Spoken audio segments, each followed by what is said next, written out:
There is a moment somewhere in the deep wood where a child stops walking. The path she has been following has run out, or perhaps it never existed at all, and now she is standing in a clearing she did not mean to find. Listening to a sound she cannot place. It is not the wind, it is not the river, it is something underneath those things. A kind of breathing that the forest does when nobody is watching, and she is hearing it because something in her was always going to hear it. She does not know yet that this is the beginning of her life. She thinks she is lost. She is not lost. She is being found. This is, in one form or another, how it starts for almost every druid in the worlds of Dungeons & Dragons. Not with a spellbook, not with a temple, not with a sword pulled from a stone or a divine voice from the clouds. It starts with a moment of recognition that runs both ways. A child noticing something old and the something old noticing her back. And from that moment forward, the shape of her life is no longer entirely her own. The path that follows is one of the longest and strangest in any fantasy setting. Longer than the road of the wizard, stranger than the road of the cleric, and it ends, if it ends at all, in places that most people would not even recognize as endings. To become a druid is not to learn a trade. It is to be slowly unmade and remade as something the world is more comfortable speaking with. It is to walk away from the assumptions of civilization, the schedules and the borders and the rectangles of human life, and to learn to think the way a forest thinks, the way a river thinks, the way a thunderhead piling up over a mountain pass thinks just before it breaks. It takes years. It takes more than years. And the people who reach the end of it are no longer, in any conventional sense, the same people who started. How to become a druid, the path of nature's guardians, a comprehensive exploration of druidic transformation in Dungeons & Dragons lore.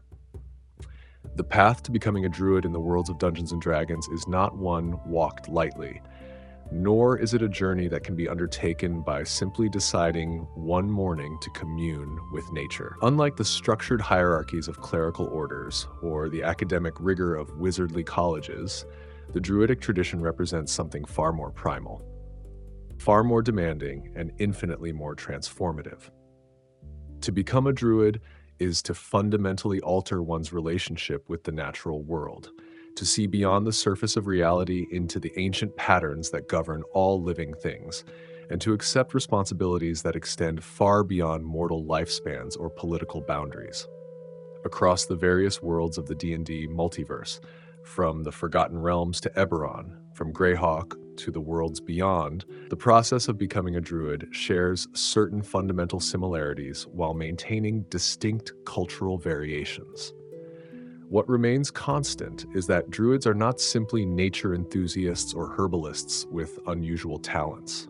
They are individuals who have been fundamentally changed by their connection to nature itself, who have learned to channel primal magic directly from the world around them, and who have accepted the sacred duty of maintaining the balance between civilization and wilderness, between growth and decay, between the ordered and the wild. The calling. Recognizing druidic potential. The journey begins not with a conscious decision, but with a calling, a fundamental affinity for the natural world that manifests early in life. Those destined to become druids often display signs from childhood, though they may not recognize these signs for what they truly are. A child who seems to calm frightened animals with a touch, who instinctively knows when storms are approaching days before they arrive, who dreams of running through forests on four legs, or who feels profound discomfort in cities and buildings. These are the early indicators that someone possesses the potential for druidic power. This affinity is not learned but innate, a fundamental resonance with the primal forces that animate the natural world. However, possessing this affinity is merely the beginning, the seed from which a druid might eventually grow. Without proper guidance and training, these abilities typically remain dormant or manifest in erratic, uncontrolled ways. The actual process of becoming a druid requires finding someone who can nurture this potential, and this is where the journey truly begins. In most cases, this means encountering an existing druid who recognizes the signs of druidic potential and agrees to take the individual as an apprentice. Such encounters are rarely coincidental. Druids are attuned to the natural world in ways that allow them to sense when someone with the proper affinity enters their territory, and they often arrange seemingly chance meetings to evaluate potential students. The decision to take an apprentice is never made lightly by a druid. The training process is long, demanding, and potentially dangerous, requiring years of the teacher's time and attention. More importantly, druids understand that they are not simply teaching skills, but initiating someone into an ancient tradition that carries profound responsibilities. A druid who takes an apprentice becomes accountable for that individual's actions and failures, at least until the apprentice achieves full druidic status. Therefore, the selection process involves careful observation and testing, often conducted subtly over extended periods before the potential apprentice even realizes they are being evaluated. Some individuals discover their druidic calling through more dramatic circumstances. A person lost in the wilderness might survive impossible odds through instinctive communion with nature, finding food and shelter through abilities they cannot explain. Someone might experience a profound spiritual awakening during a natural disaster, sensing the raw power of the storm or earthquake and understanding it not as destruction, but as natural process. Others are marked by encounters with powerful nature spirits, fey creatures, or primal entities that recognize potential the individual themselves does not yet comprehend. In rarer cases, entire communities maintain druidic traditions, and children born into these societies are evaluated for potential from birth, with those showing the strongest affinity receiving specialized guidance. Welcome to Lullaby of Lore. I hope you enjoy the video. The age at which druidic training begins varies considerably. Some druids take children as young as 7 or 8 as apprentices, believing that younger minds are more receptive to the fundamental shifts in perception that druidic training requires. Others prefer to work with adolescents or young adults who have developed sufficient maturity to truly understand the commitment they are making.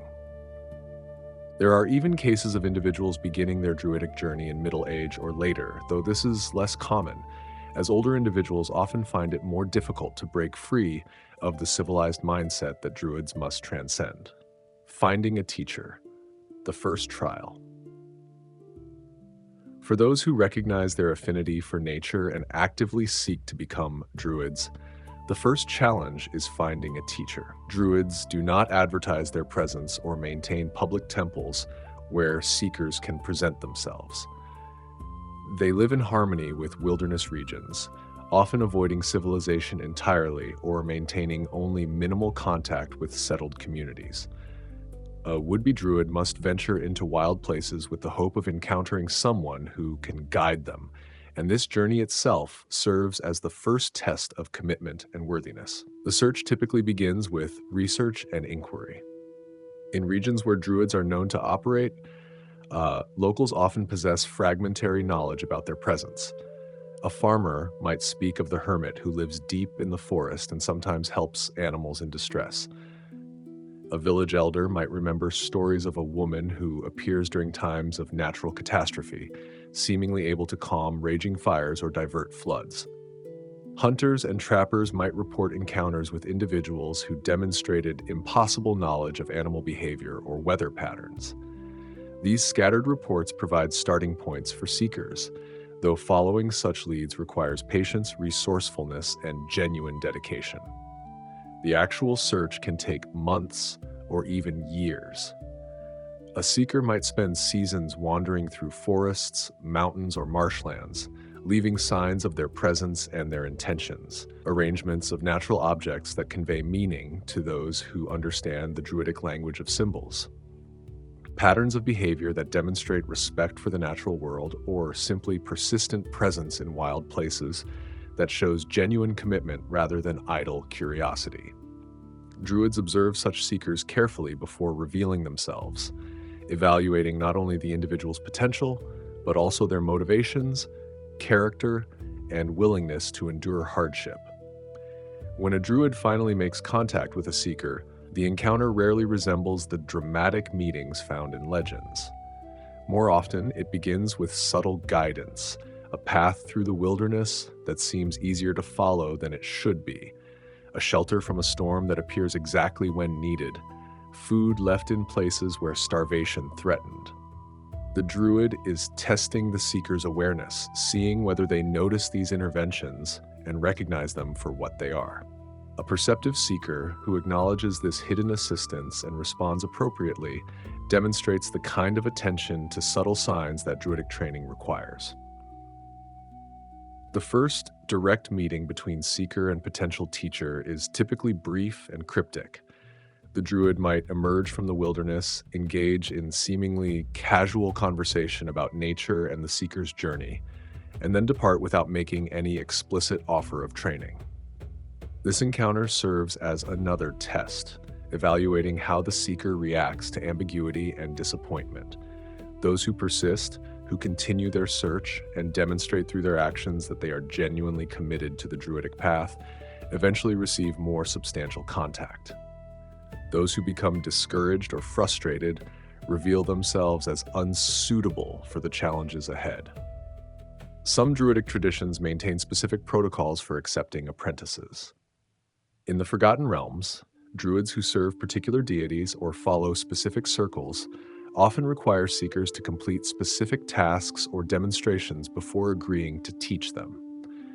A seeker might be told to live alone in the wilderness for a full season with only basic supplies, to locate and document rare plants or creatures, to mediate a conflict between different animal populations, or to restore a damaged ecosystem.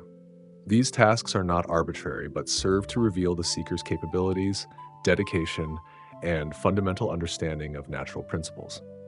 In Druidic circles where teachers are more plentiful, seekers might find themselves evaluated by multiple Druids before any single individual agrees to take them as an apprentice. These evaluations resemble informal councils where different Druids observe the seeker in various situations, testing their reactions to challenges, their interactions with wildlife, and their responses to natural phenomena. The Druids then confer among themselves, often through mystical means that allow them to communicate across great distances, before deciding whether the seeker should be accepted into their tradition, and, if so, which Druid would be the most appropriate teacher based on the seeker's specific talents and the nature of their calling. The apprenticeship begins. Foundational lessons. Once a Druid agrees to take a seeker as an apprentice, the real transformation begins, and it starts not with magic or mystical revelations, but with the most fundamental reordering of the apprentice's relationship with the natural world. The first lessons focus on observation, stripping away the filters and preconceptions that civilized life imposes, and learning to truly see the world as it is. An apprentice might spend weeks or months doing nothing but watching a particular grove of trees, learning to distinguish individual trees not by conscious memorization, but by developing an intuitive sense of their unique character. They observe how sunlight filters through leaves at different times of day, how wind patterns change with the seasons, how various creatures interact with the trees, and how the trees themselves respond to all these influences. This observational training extends to every aspect of the natural world. Apprentices learn to read weather patterns not from intellectual understanding of meteorology, but from deep familiarity with how clouds form and move, how air pressure changes feel against the skin, how animals behave before storms, and how plants respond to approaching weather systems. They study water in all its forms, streams and rivers, lakes and ponds, rain and snow and mist, until they can predict where water will flow, where it will pool, and how it shapes the landscape over time. They learn to track not merely by following footprints, but by understanding how different creatures move through terrain, what they eat, where they rest, and how their presence affects their environment. The training process is intentionally slow and often frustrating for apprentices accustomed to the rapid pace of civilized life. Druids understand that their students must not simply accumulate knowledge, but must fundamentally change how they perceive and interact with the world. An apprentice who can recite the names of 100 plants but cannot sense the health of a forest has learned nothing of value. One who can track a deer by its hoofprints but cannot understand why the deer chose its particular path through the forest lacks the deeper comprehension that distinguishes druids from merely skilled woodspeople. Physical training forms another crucial component of early apprenticeship. Druids must be able to move through wilderness terrain with grace and efficiency, to endure harsh weather and difficult conditions, and to possess the physical resilience as necessary for the challenges ahead. Apprentices spend long hours walking, running, climbing, and swimming, developing not the specialized fitness of athletes, but the comprehensive physical capability of creatures perfectly adapted to their environment. They learn to move quietly through forests, leaving minimal trace of their passage. They practice moving at night, trusting senses other than vision. They develop the ability to remain motionless for extended periods while observing wildlife. They build the stamina to travel for days without rest when necessary. Survival skills are taught not as separate techniques, but as natural extensions of understanding the environment. An apprentice who has learned to truly observe the forest can find water sources, identify edible plants, construct shelter from available materials, and navigate by natural landmarks without conscious effort. These capabilities emerge organically from deep familiarity with natural systems, rather than from memorizing lists of survival tips. A druid can survive in wilderness not because they have learned tricks for doing so, but because they have become part of the wilderness itself. During this foundational period, apprentices also begin learning Druidic, the secret language of druids, that serves both as a means of communication and as a conceptual framework for understanding nature. Druidic is not merely a spoken language with unique vocabulary and grammar, but a complete system of signs, symbols, and wordless communication that allows druids to convey complex information about natural phenomena. The spoken form contains words for concepts that have no equivalent in common languages, specific types of growth patterns, particular qualities of soil or water, subtle variations in weather that indicate significant changes ahead. The written form consists of marks and arrangements of natural objects that other druids can read while remaining invisible to the uninitiated. Learning Druidic takes years because it requires not just memorizing words, but internalizing a completely different way of categorizing and describing reality. Common languages reflect the priorities and perspectives of civilized societies, with extensive vocabulary for abstract concepts, social relationships, and manufactured objects, but relatively limited means of describing natural phenomena. Druidic reverses these priorities, offering nuanced ways to describe every aspect of the natural world while having limited vocabulary for civilized concerns. An apprentice learning Druidic must essentially rewire their thinking, developing the ability to perceive and articulate distinctions that they previously could not even imagine.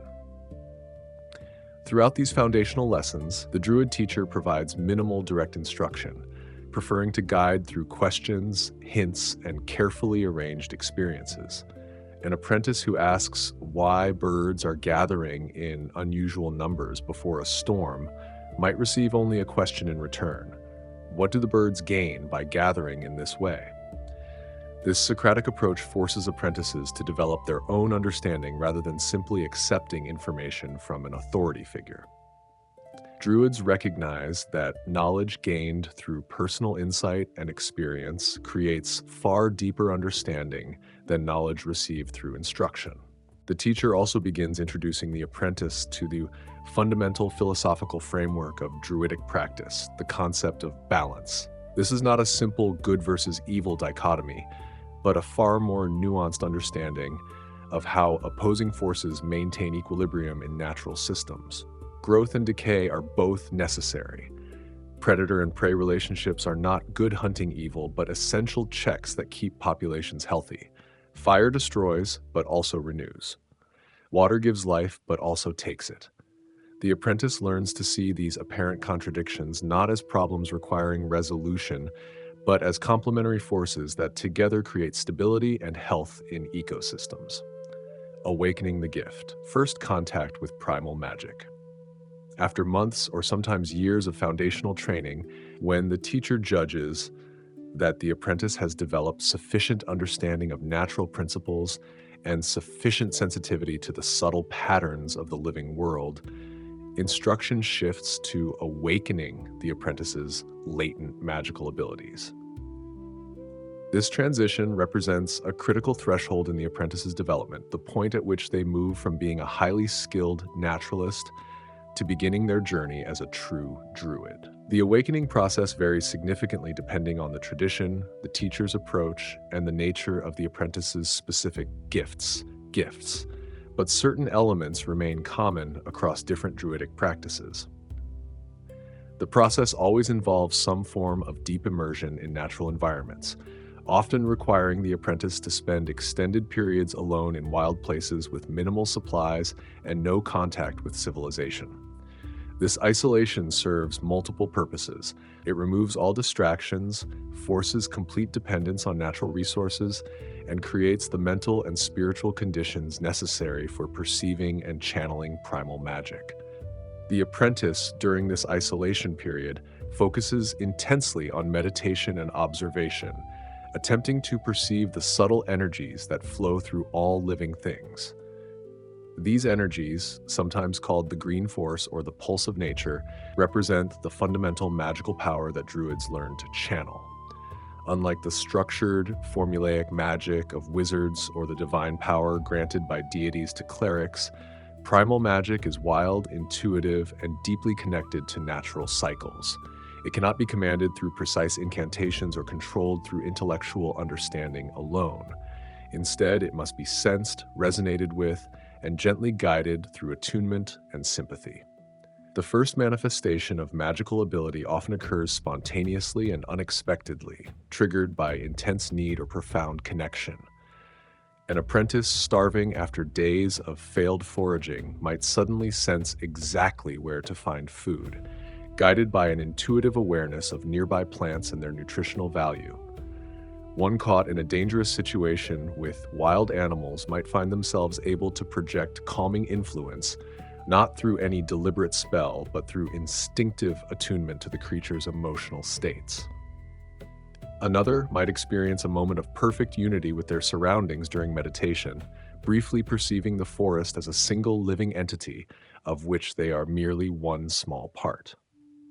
These initial experiences are typically brief, uncontrolled, and exhausting, leaving the apprentice drained and disoriented. The druid teacher, who has been monitoring their students' progress through magical means, usually appears shortly after these first manifestations to provide guidance and context. The teacher explains what has occurred, helps the apprentice understand the experience, and begins instructing them in techniques for deliberately accessing and controlling these abilities, rather than experiencing them only spontaneously. The process of learning to reliably channel primal magic resembles learning any complex skill. It requires extensive practice, patience with repeated failures, and gradual refinement of technique.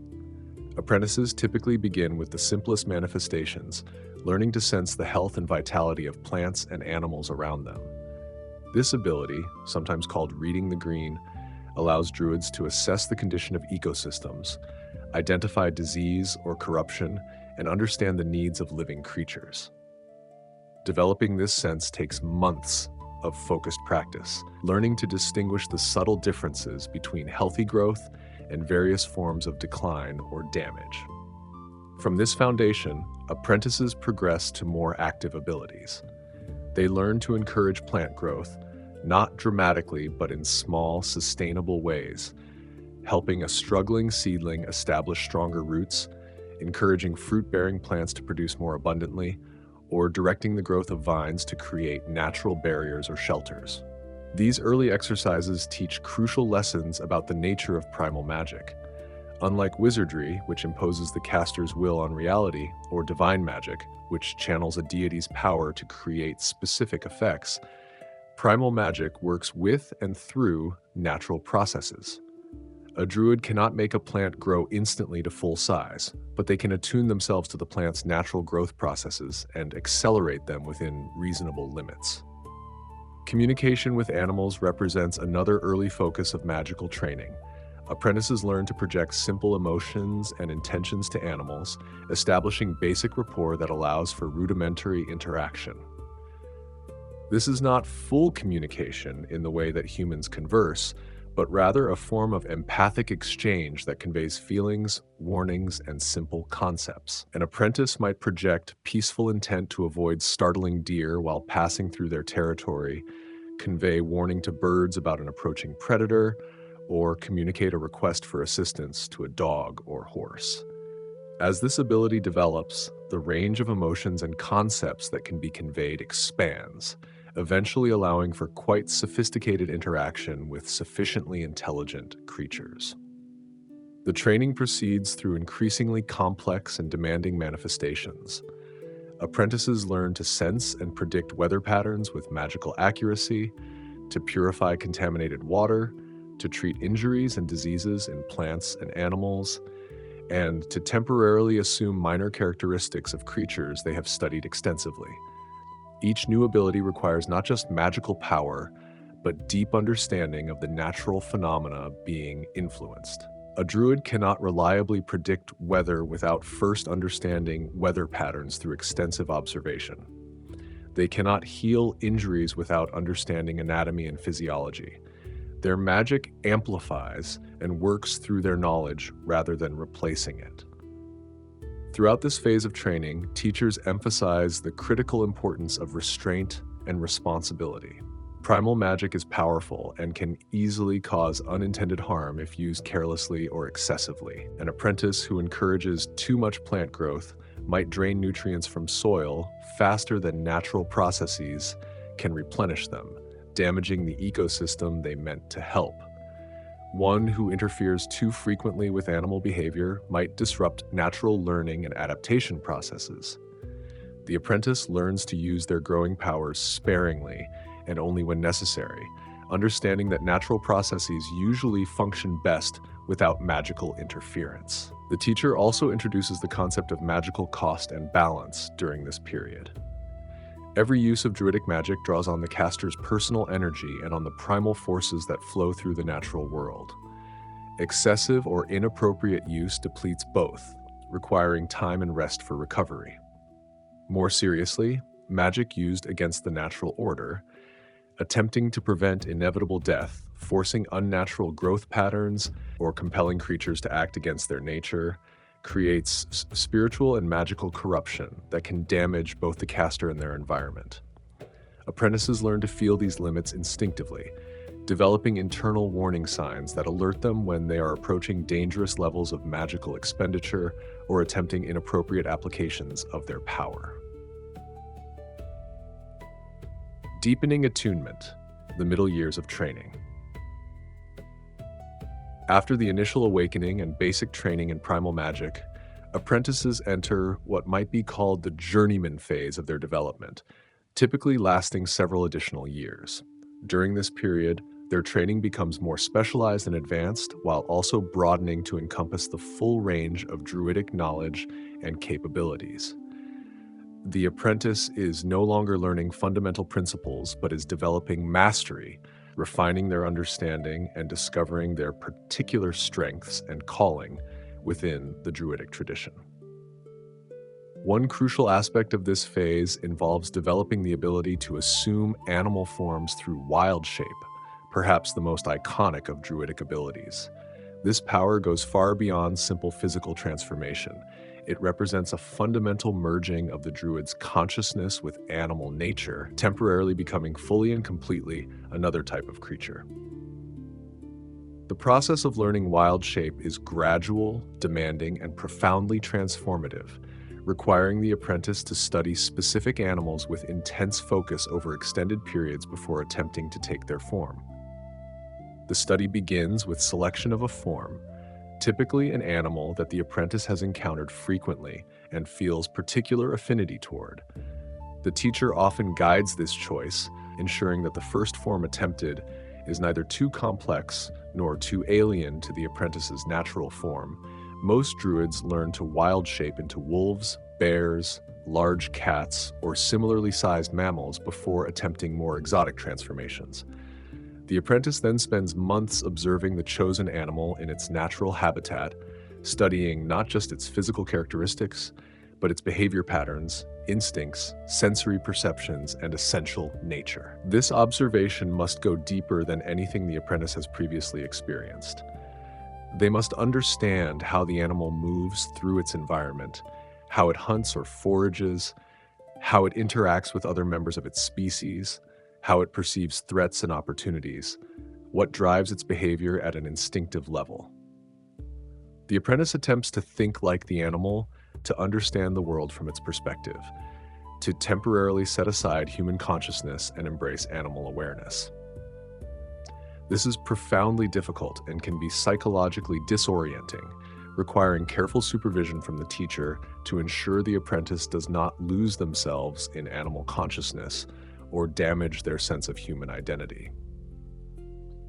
When the teacher judges the apprentice ready, a process that cannot be rushed and varies greatly in duration depending on the individual and the complexity of the chosen form, the actual transformation is attempted. This first wild shape is always performed under the teacher's direct supervision and protection, as the risks are considerable. The apprentice enters deep meditation while in close proximity to the animal they wish to emulate, opens themselves completely to sensing and resonating with the creature's essential nature, and attempts to channel primal magic through this resonance to physically transform their body. The first successful wild shape is invariably brief, unsteady, and incomplete. The apprentice might maintain the form for only seconds before exhaustion forces them back to human shape.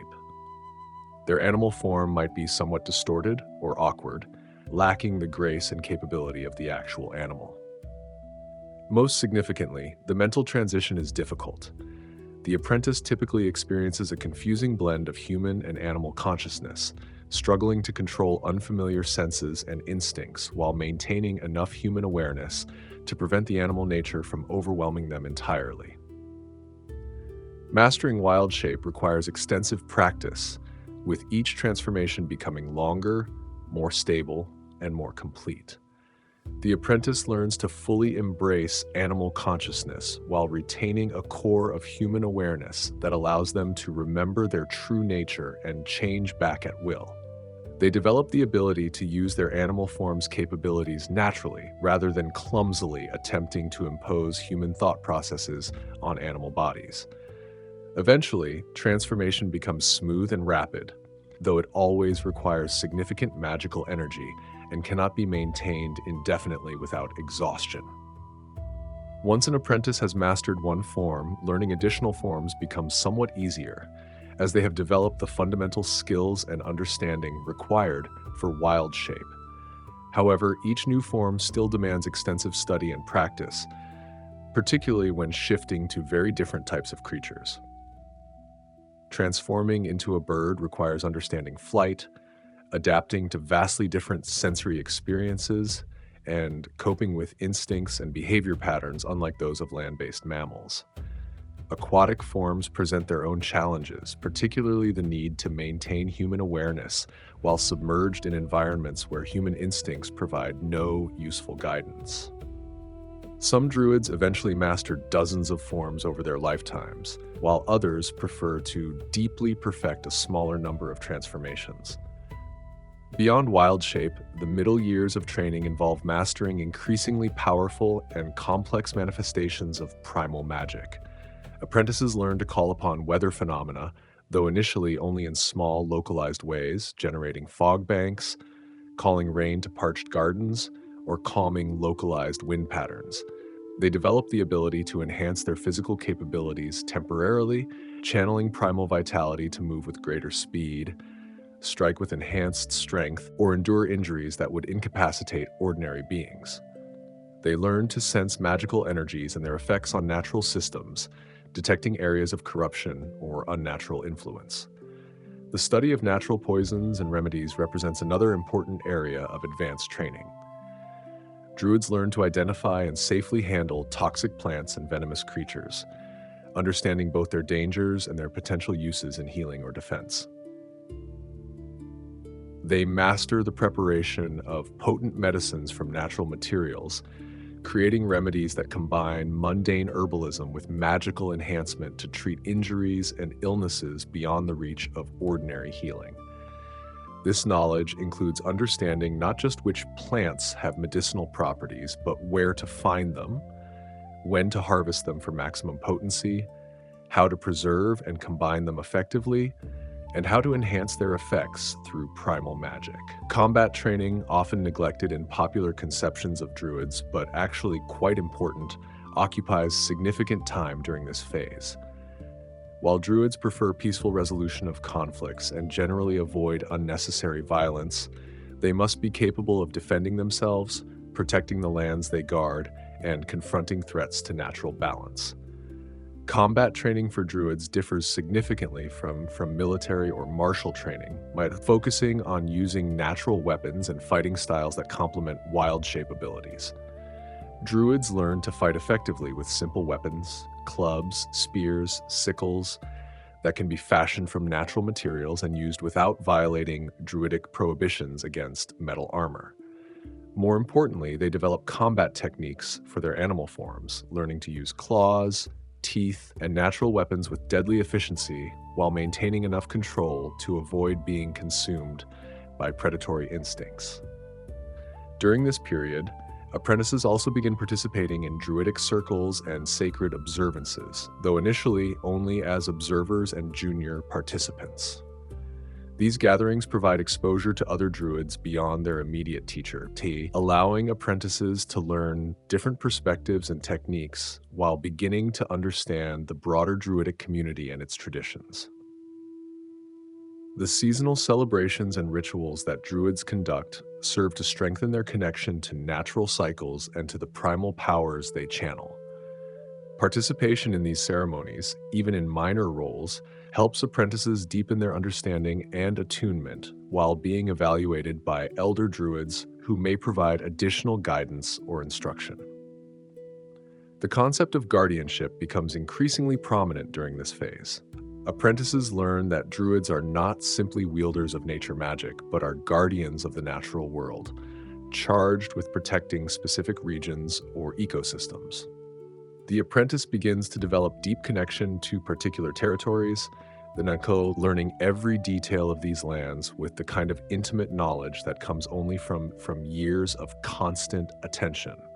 This territorial bond is both practical and magical.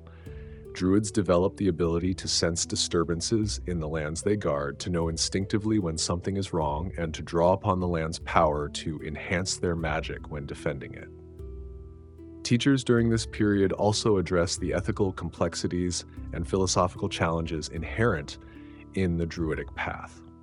Apprentices grapple with difficult questions about balance, about when intervention is necessary and when it is harmful, about how to weigh the needs of different species and ecosystems, and about the druid's relationship with civilization.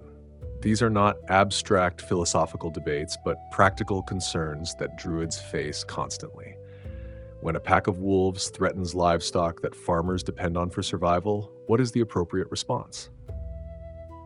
When logging threatens ancient forests but also provides livelihood for human communities, how should a druid act? When disease culls an animal population, should druids intervene or allow nature to take its course? There are no simple answers to these questions, and different druidic traditions approach them differently. But every druid must develop their own ethical framework for making such decisions. The final trials, achieving full druidic status. After years of training, when a teacher judges that an apprentice has developed sufficient mastery of druidic skills, sufficient understanding of natural principles, and sufficient maturity to handle the responsibilities of full druidic status, the apprentice faces a series of final trials that will determine whether they are ready to be recognized as a druid in their own right. These trials vary significantly across different druidic traditions and regions, but they share common elements. They are genuinely challenging, potentially dangerous, and designed to test not just magical skill, but judgment, character, and commitment to Druidic principles. In many traditions, the first trial involves a test of survival and self-reliance. The apprentice is sent alone into unfamiliar wilderness, but frank, often in a region with particularly harsh conditions or unusual hazards, with minimal supplies and tools. They must survive for a specified period, typically ranging from a full lunar cycle to an entire season, relying entirely on their training and abilities. This trial tests everything the apprentice has learned, their ability to find food and water, to create shelter, to navigate unknown terrain, to avoid or handle dangerous wildlife, to treat their own injuries and illnesses, and to maintain mental and spiritual balance during extended isolation. Unlike the earlier isolation experiences during training, this survival trial offers no safety net. The teacher does not monitor the apprentice's progress or intervene if difficulties arise. The apprentice must truly depend on their own resources and judgment, facing the very real possibility of failure or even death. This genuine risk is considered essential. It forces the apprentice to discover their true capabilities and limitations, to prove they can function as an independent druid rather than remaining dependent on their teacher's protection and guidance. Those who successfully complete the trial emerge with justified confidence in their abilities and with the kind of seasoned judgment that comes only from facing real challenges alone. A second common trial tests the apprentice's magical capabilities and is to understanding through a specific, challenging task. The nature of this task varies widely, but examples include restoring a badly damaged ecosystem, resolving a complex conflict between different animal populations without direct intervention, successfully treating a rare magical disease affecting plants or animals in a region, or locating and neutralizing a source of magical corruption that is harming the natural world. These trials require not just raw magical power, but creativity, deep understanding of natural systems, careful judgment about when and how to apply magic, and the ability to work within natural processes rather than attempting to override them with brute force. Many Druidic traditions include a trial of spirit or vision, during which the apprentice must undertake a spirit journey or vision quest, typically involving extended fasting, meditation, and the consumption of natural substances that induce altered states of consciousness.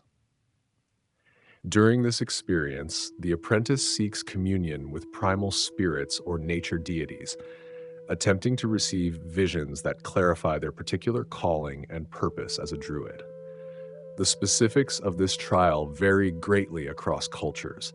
Some traditions send apprentices to sacred groves where the barriers between the material world and the Feywild or ethereal plane are thin. Others have apprentices climb to mountaintops or descend into deep caves. Still others conduct elaborate rituals at sacred sites associated with particularly powerful natural forces.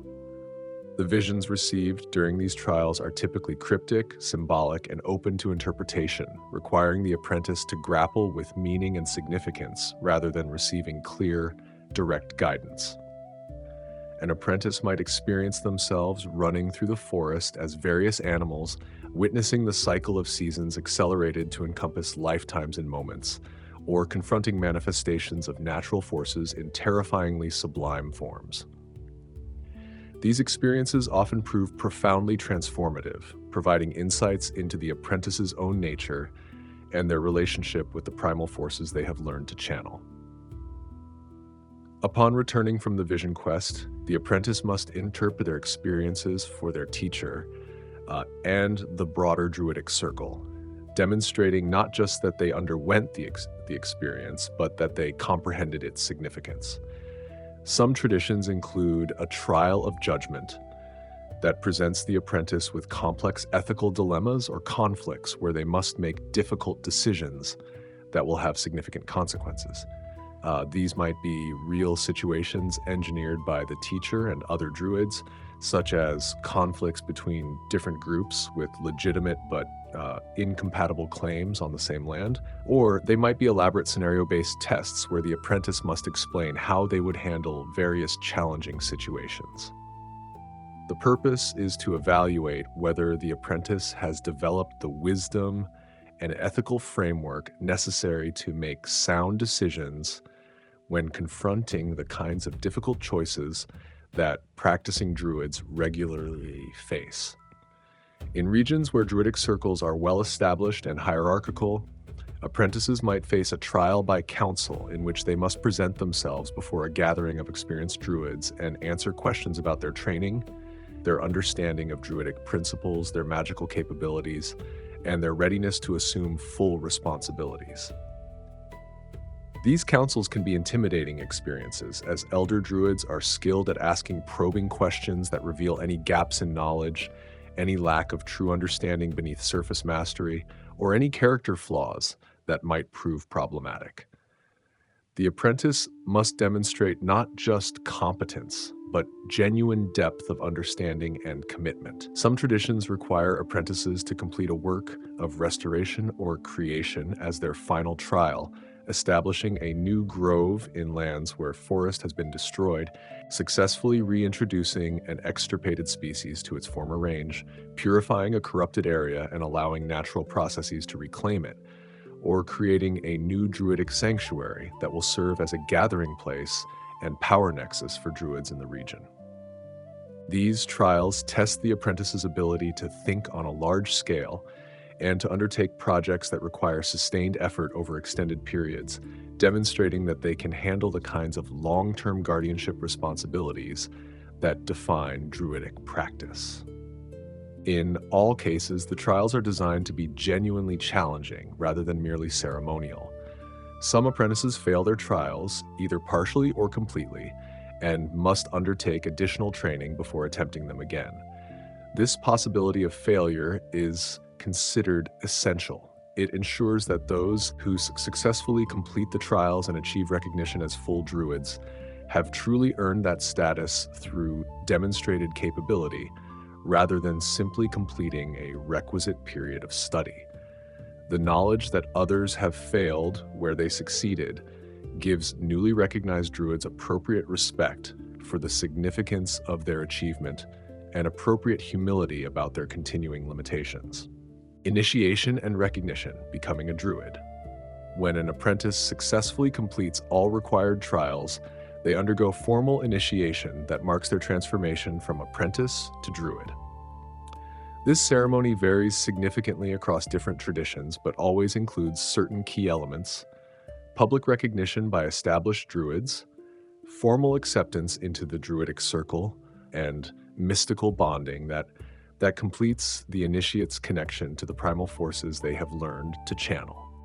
The ceremony typically takes place at a sacred site, significant to the local druidic tradition, often during a solstice, equinox, or other astronomically or seasonally significant time. Druids from across the region gather for the occasion, as initiation of new druids represents an important event for the entire druidic community. The gathering serves multiple purposes beyond the immediate ceremony. It provides opportunity for druids who rarely see each other to exchange information and coordinate efforts. It allows elder druids to meet and evaluate new members of their tradition, and it reinforces the sense of community and shared purpose that binds druids together despite their typically solitary practices. The initiation itself begins with the initiate's teacher formally presenting them to the assembled druids and testifying to their successful completion of required training and trials.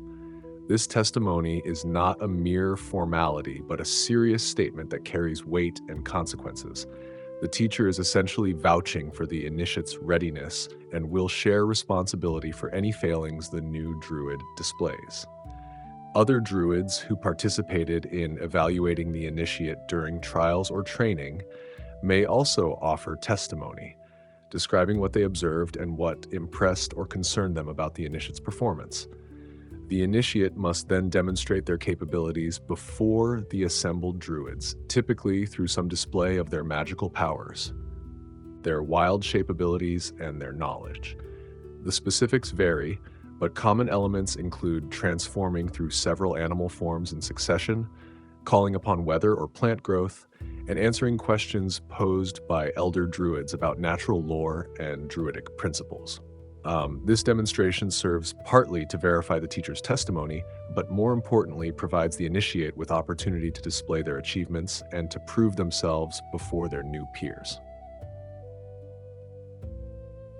Following the demonstration, the gathered druids either formally accept or reject the initiate. In most cases, acceptance is assured if the initiate has genuinely completed all requirements and performed adequately during the ceremony. But druids maintain the prerogative to refuse initiation if they believe an individual is genuinely unsuitable despite completing technical requirements.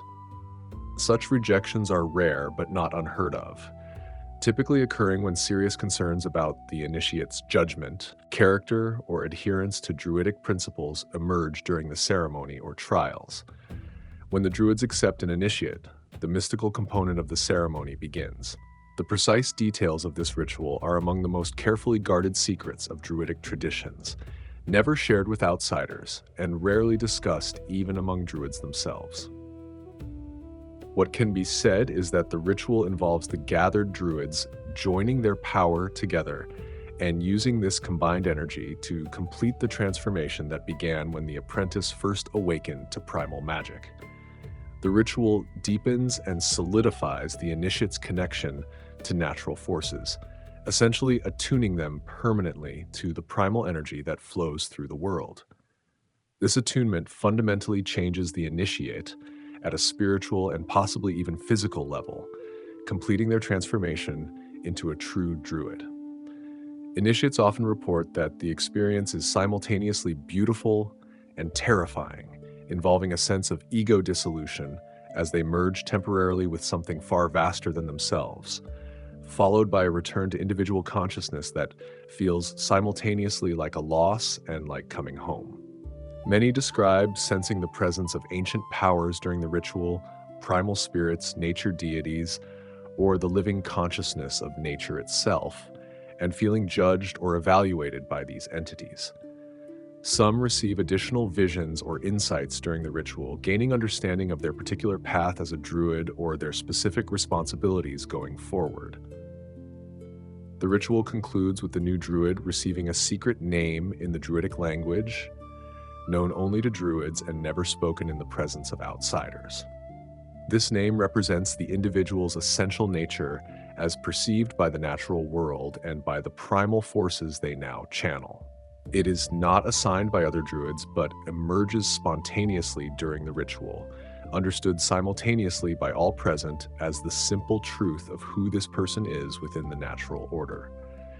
This name carries power. Knowing and using it allows druids to reach the individual across great distances, to sense their general state and location, and to include them in certain types of group magic. The secrecy surrounding true names protects druids from potential enemies who might use such knowledge against them. Following the formal ceremony, druids typically engage in celebration that lasts through the night and sometimes for several days.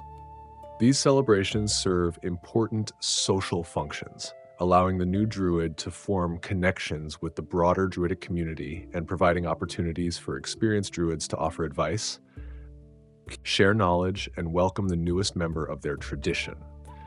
The celebrations also often include storytelling, where druids share tales of their experiences, challenges they have faced, and wisdom they have gained, providing the new druid with valuable perspective on what lies ahead. Beyond initiation, the continuing path. Achieving recognition as a druid represents a major milestone, but not an endpoint. The newly initiated druid faces the challenge of establishing themselves as an independent practitioner, finding their place within the druidic tradition, and assuming the responsibilities they have trained to bear. This transition period can prove difficult, as the new druid must adapt to functioning without the constant guidance and support of a teacher, while simultaneously proving their worth to the broader druidic community. Most newly initiated druids begin their independent practice by establishing themselves as guardian of a specific territory, though the size and nature of these initial territories vary greatly depending on the region and the needs of the local druidic circle. A new druid might be assigned guardianship of a relatively small forest grove, a stretch of coastline, a particular valley or watershed, or even an urban park or other natural space within or near civilization.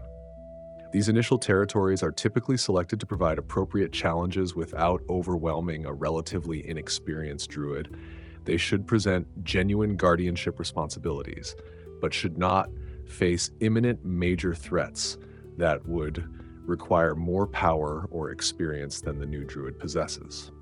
Establishing territorial guardianship involves more than simply declaring that one protects a particular area. The druid must develop intimate familiarity with their territory, learning every detail of its geography, ecology, seasonal patterns, and resident creatures. This process typically takes years of constant attention, during which the druid must physically patrol and explore their lands, magically sense their condition and any disturbances, and build relationships with the various beings who inhabit or frequent the region.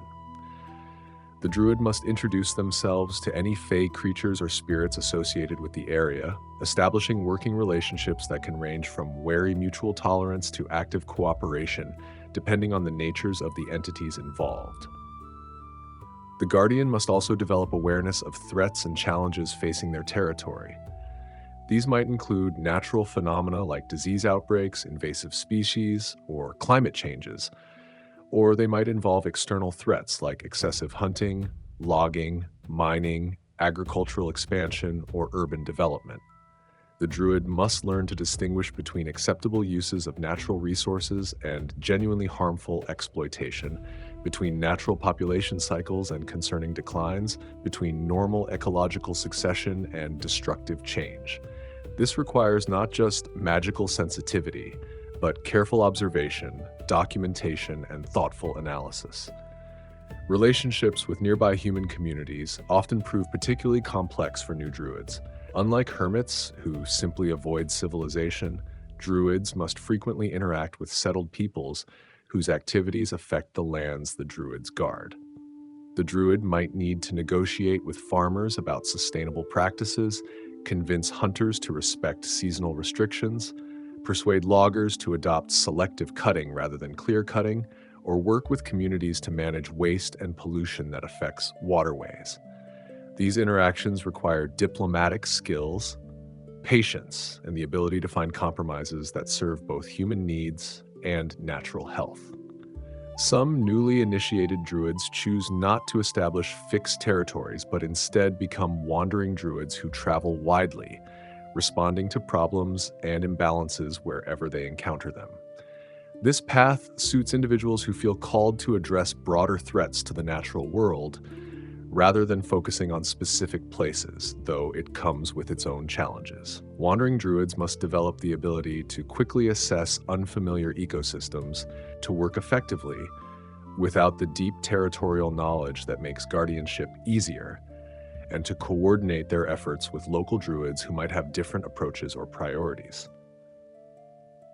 As druids gain experience and prove their capabilities, they typically assume increasingly important roles within their druidic circles. They might be assigned guardianship of larger or more significant territories, asked to mentor apprentices of their own, called upon to handle particularly challenging problems that arise, or invited to participate in the governance and decision-making processes of their druidic tradition.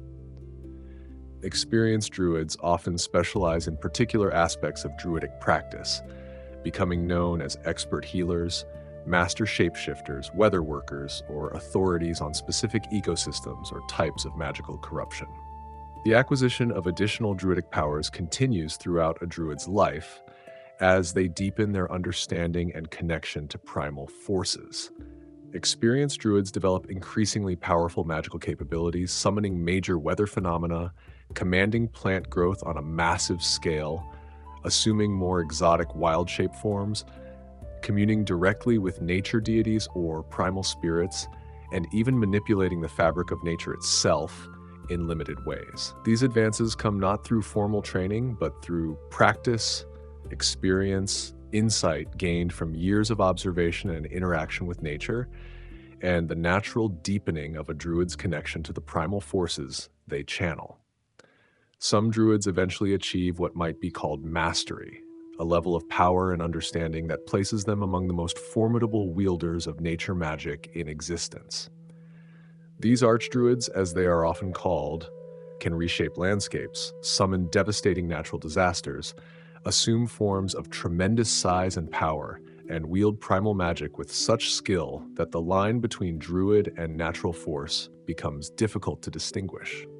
They often serve as leaders of major druidic circles, advisors to other druids facing unprecedented challenges, and guardians of the most important or threatened natural sites. However, even these powerful individuals remain fundamentally students of nature, continuing to learn and discover throughout their lives, never claiming to have achieved complete mastery or perfect understanding. Variations across worlds and traditions. While the broad outlines of becoming a druid remain similar across different campaign settings and worlds in the D&D multiverse, significant variations exist that reflect different cosmological structures, cultural contexts, and philosophical approaches to nature and its magic.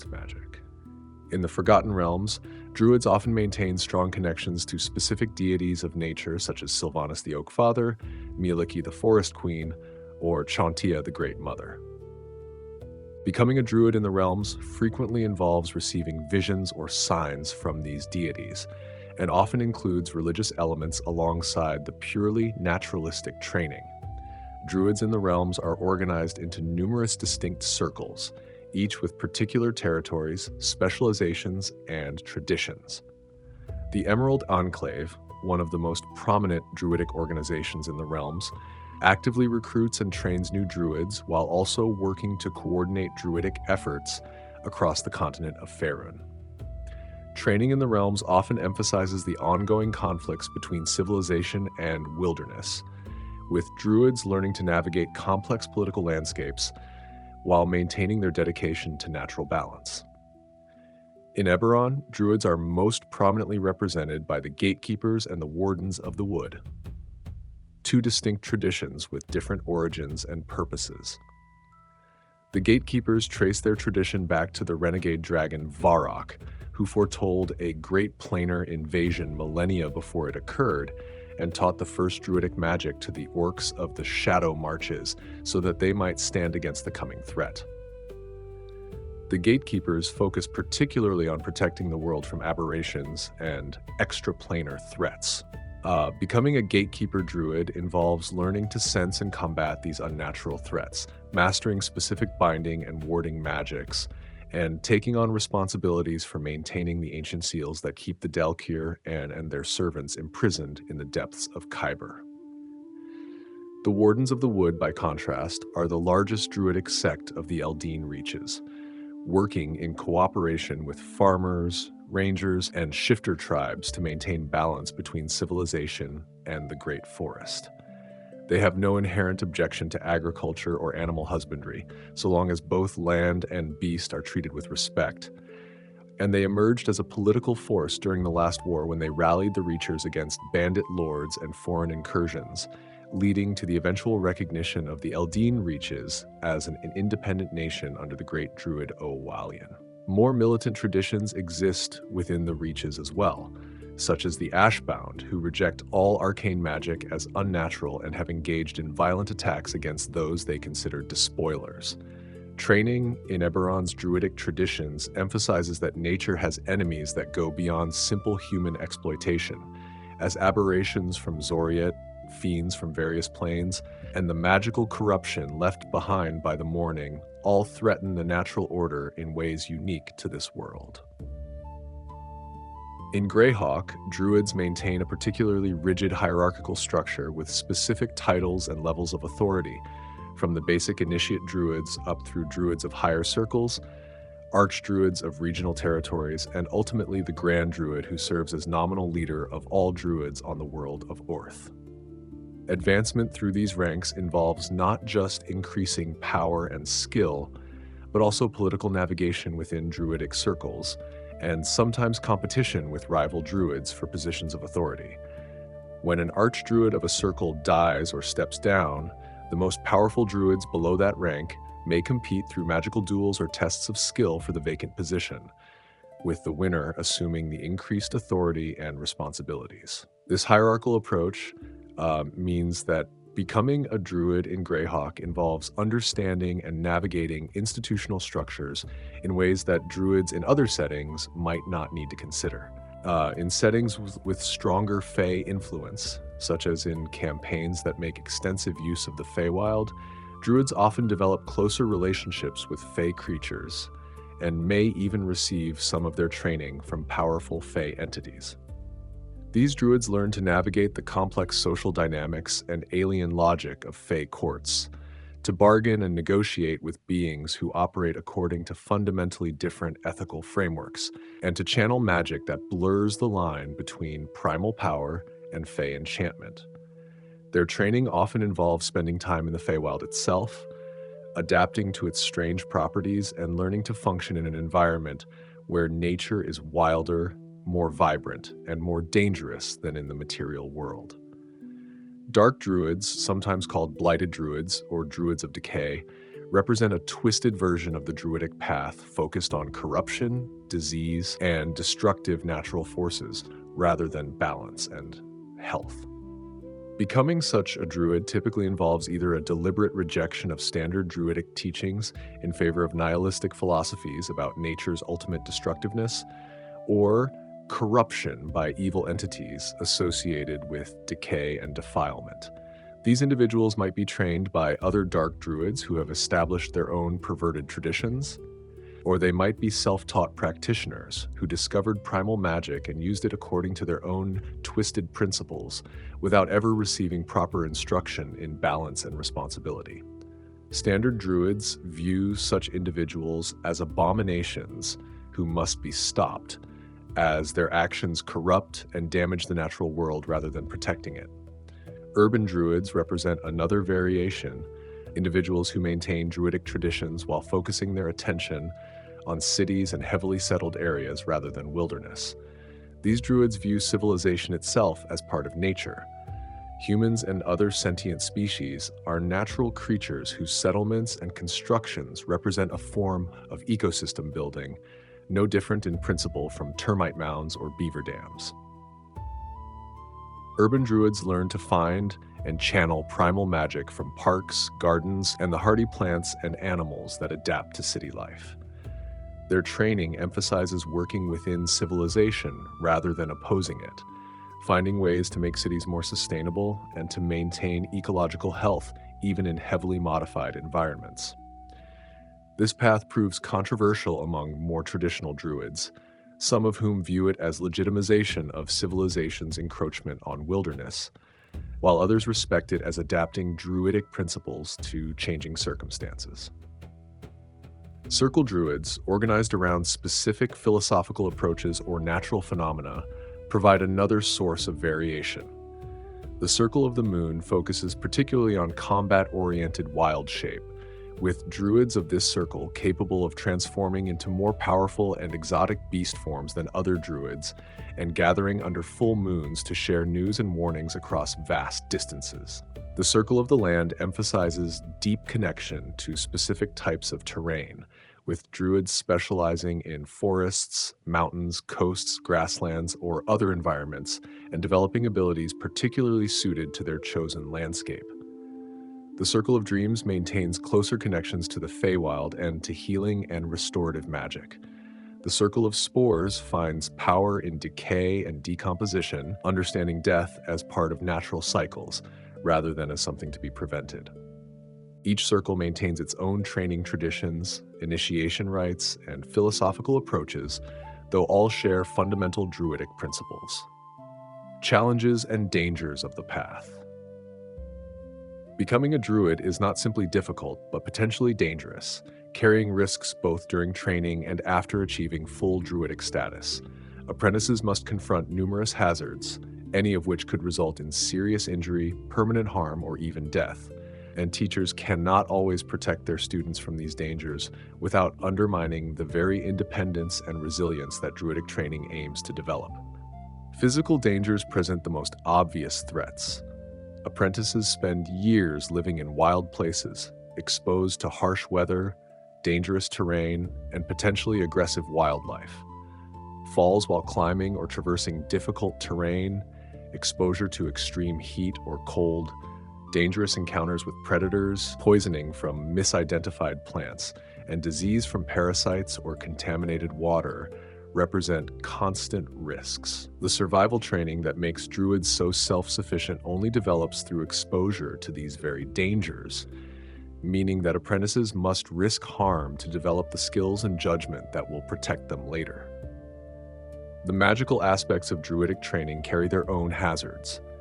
Channeling primal magic without proper control can have severe consequences, potentially warping the caster's body, damaging their connection to nature, or causing unintended harmful effects on surrounding ecosystems. Apprentices attempting to wild shape before they are ready risk becoming trapped in animal form, losing their human consciousness to animal instincts, or suffering grotesque partial transformations that leave them neither fully human nor fully animal. Communion with powerful nature spirits or fey entities can result in these beings claiming power over the apprentice, binding them through magical compacts, or simply driving them mad through exposure to alien perspectives and overwhelming magical forces. Psychological and spiritual dangers prove equally serious. The isolation that druids endure, both during training and throughout their practice, can lead to profound loneliness, depression, and difficulty maintaining connection to human society. The process of opening oneself to nature and weakening the boundaries of individual consciousness carries risks of losing one's sense of self, of becoming so immersed in natural processes that human concerns and relationships lose meaning. Some apprentices lose themselves in this way, essentially ceasing to be individuals and becoming more like nature spirits or fey creatures, neither fully alive in the conventional sense nor truly dead. The ethical challenges inherent in druidic practice create their own form of danger. Druids must constantly make difficult decisions about when and how to intervene in natural processes, weighing competing goods and accepting that their choices will sometimes have negative consequences, regardless of their intentions. The burden of these responsibilities, the knowledge that one's decisions affect entire ecosystems and all the creatures within them, can prove crushing. Some druids break under this weight, either becoming paralyzed by indecision and failing to act when action is needed, or becoming arrogant and overconfident, believing their judgment infallible and their interventions always justified. The commitment that druidic practice demands also carries costs.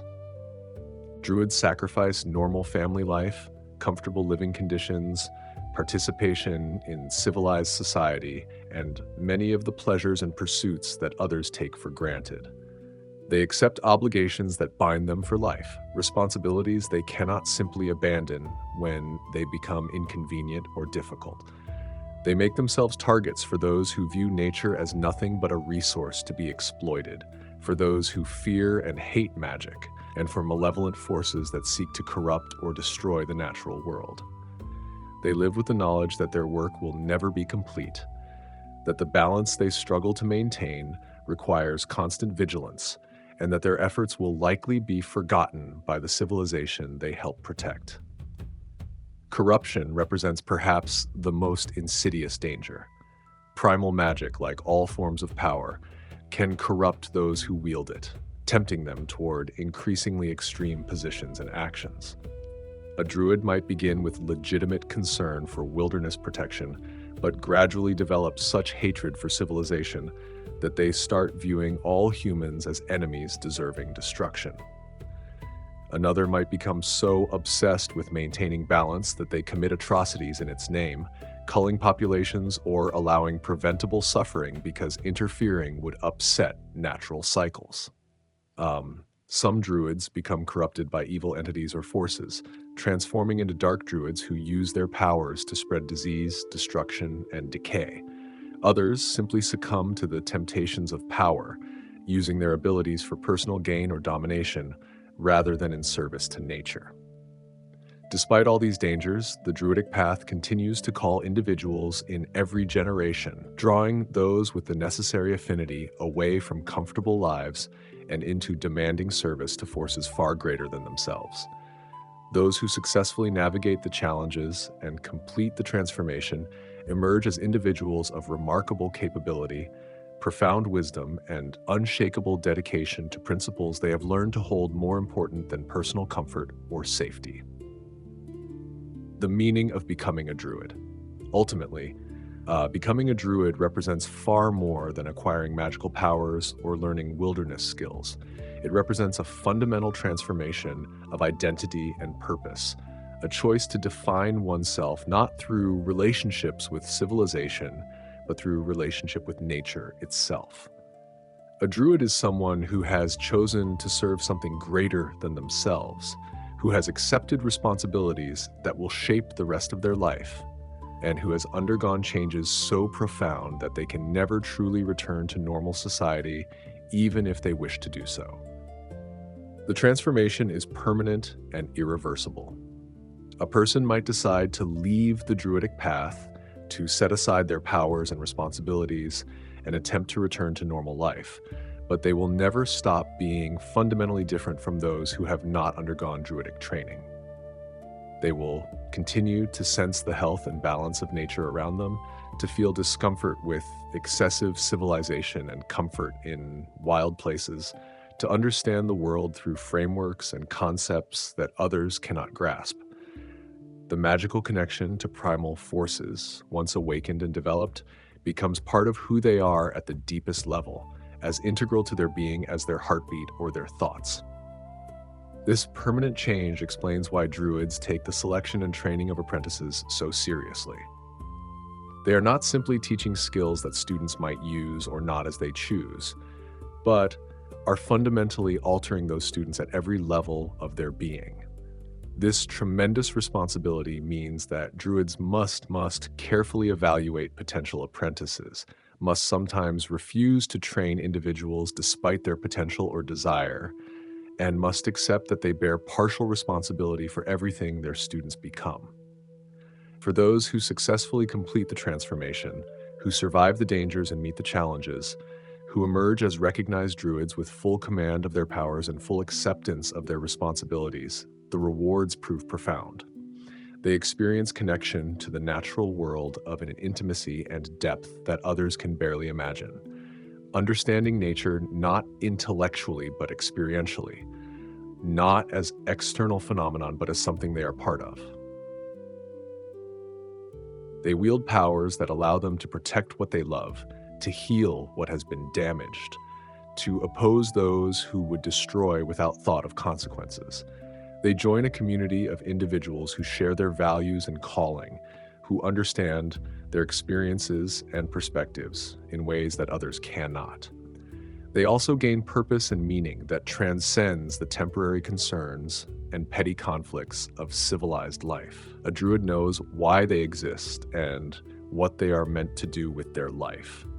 They understand their place in the greater patterns of existence and can act with confidence born of this understanding.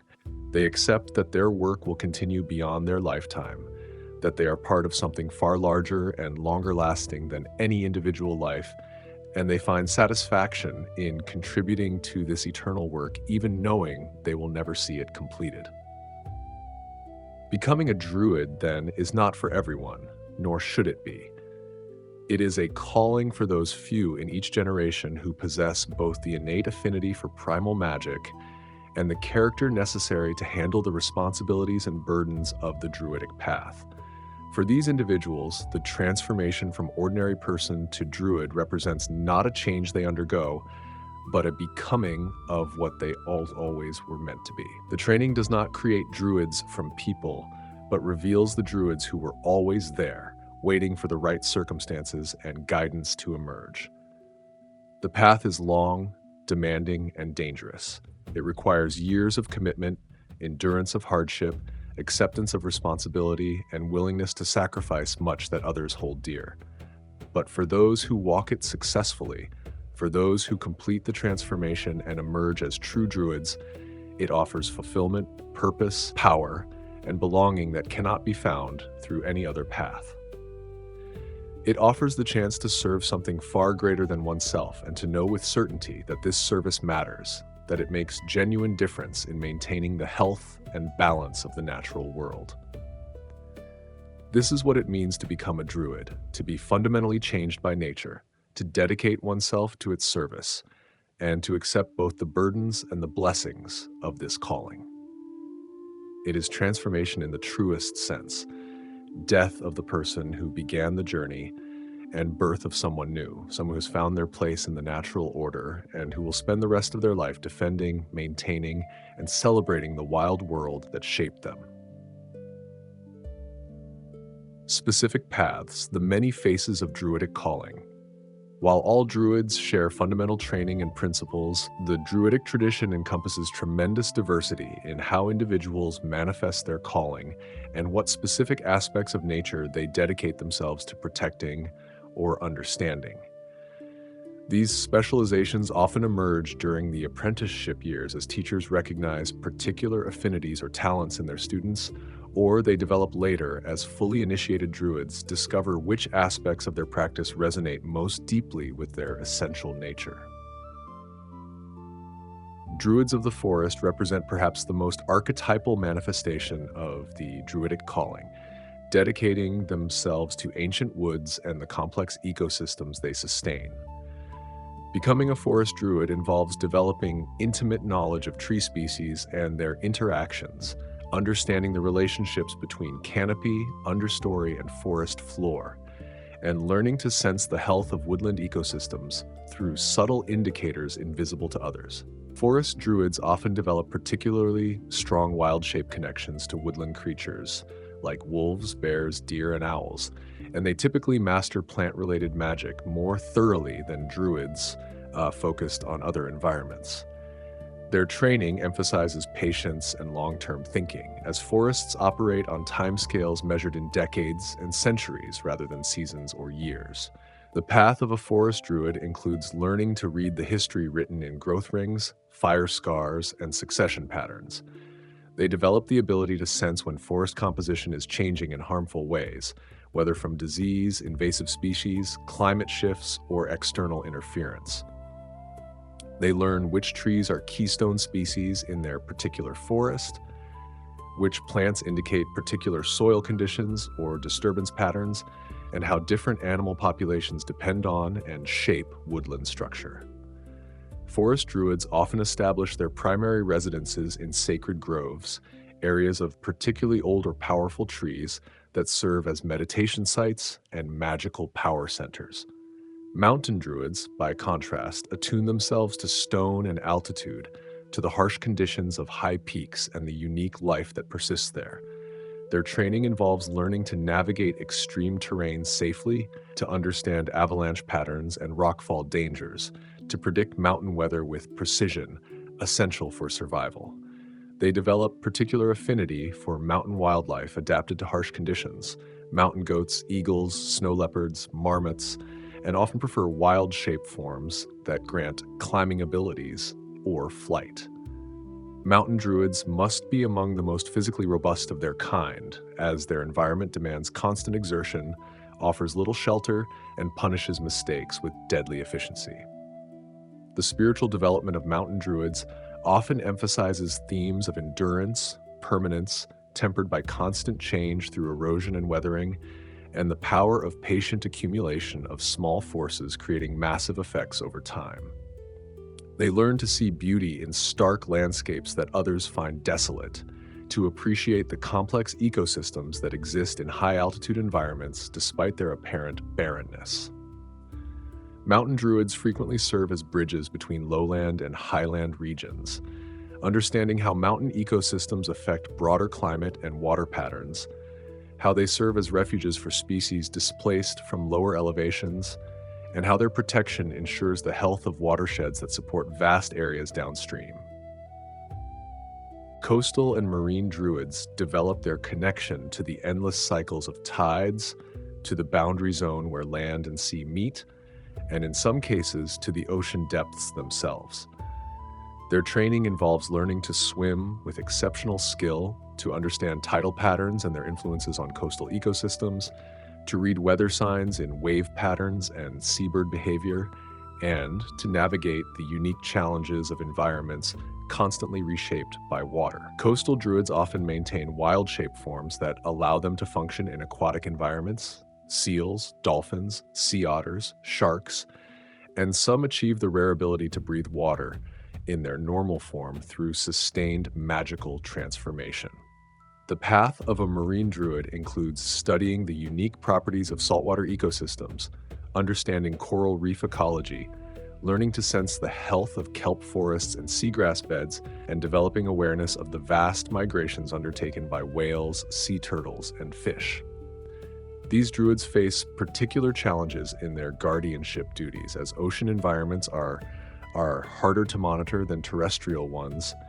Threats like overfishing and pollution operate on massive scales, and many destructive practices occur beyond the reach of any single guardian. Coastal druids often work more closely with fishing communities than other druids do with resource extractors, recognizing that sustainable fishing practices can coexist with healthy marine ecosystems if properly managed. Desert druids embrace what many consider the harshest and least hospitable environments, finding profound beauty and complex ecology in lands that superficially appear lifeless. Their training emphasizes water conservation and location, understanding how desert plants and animals survive extreme conditions, recognizing the critical importance of rare water sources and the ecosystems they support.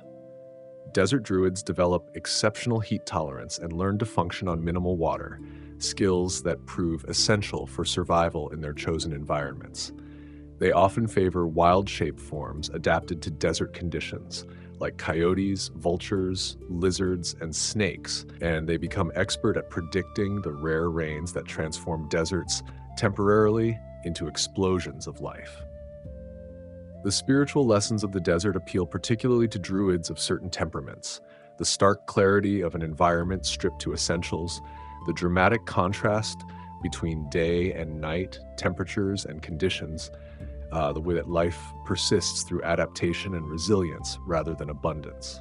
Desert druids learn to see complexity invisible to casual observers, understanding how desert varnish forms, how cryptobiotic soil crusts maintain fertility, how network of interconnected burrows supports diverse animal communities beneath barren surfaces. They often develop particularly strong convictions about the value of all life, having witnessed how precarious and precious existence becomes in extreme conditions. Druids of the grasslands and plains attune themselves to landscapes defined by vast open spaces, by grass that stretches to horizons, and by the great herds that once shaped these environments, and in some places still do. Their training involves learning to navigate without landmarks, to understand fire ecology and the role of periodic burns in maintaining prairie health, to read the subtle signs that indicate underground water sources or approaching storms across flat terrain.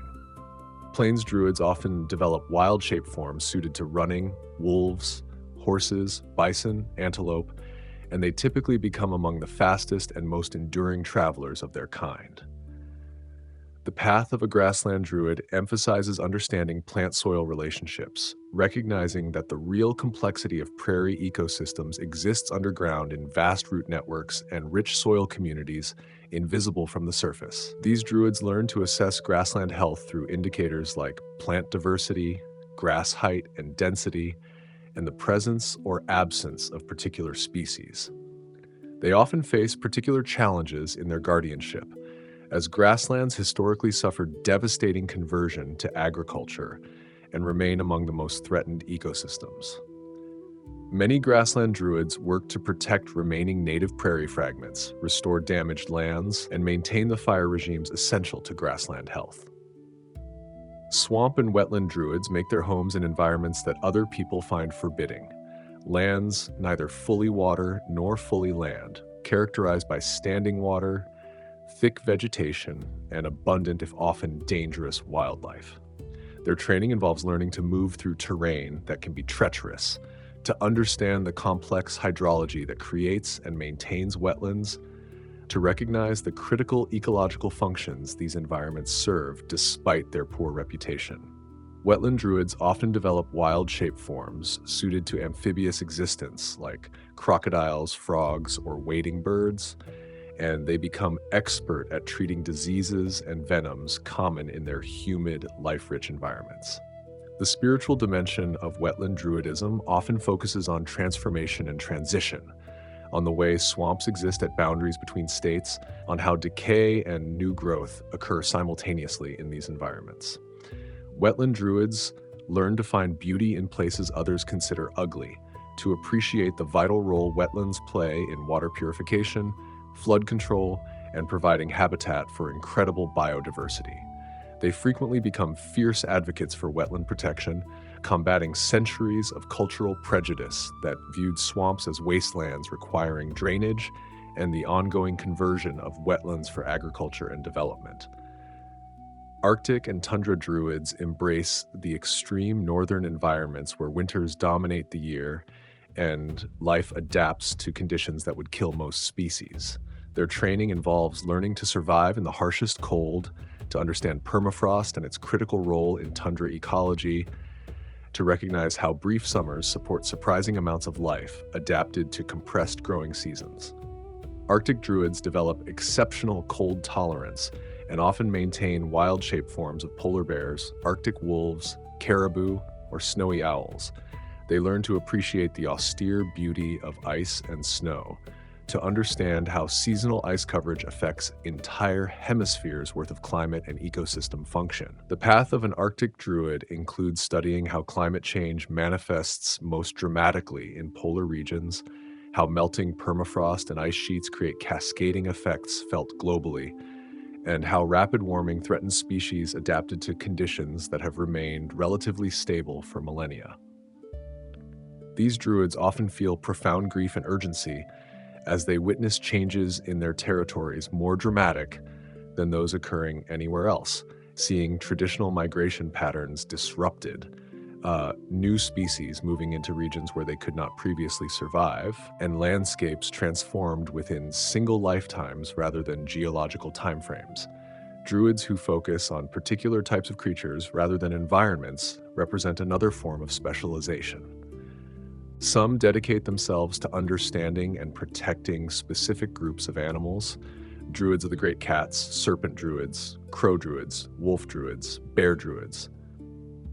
These individuals develop encyclopedic knowledge of their chosen creatures, understanding not just their biology and behavior, but their cultural significance, the myths and legends surrounding them, and the complex relationships they maintain with ecosystems and human societies.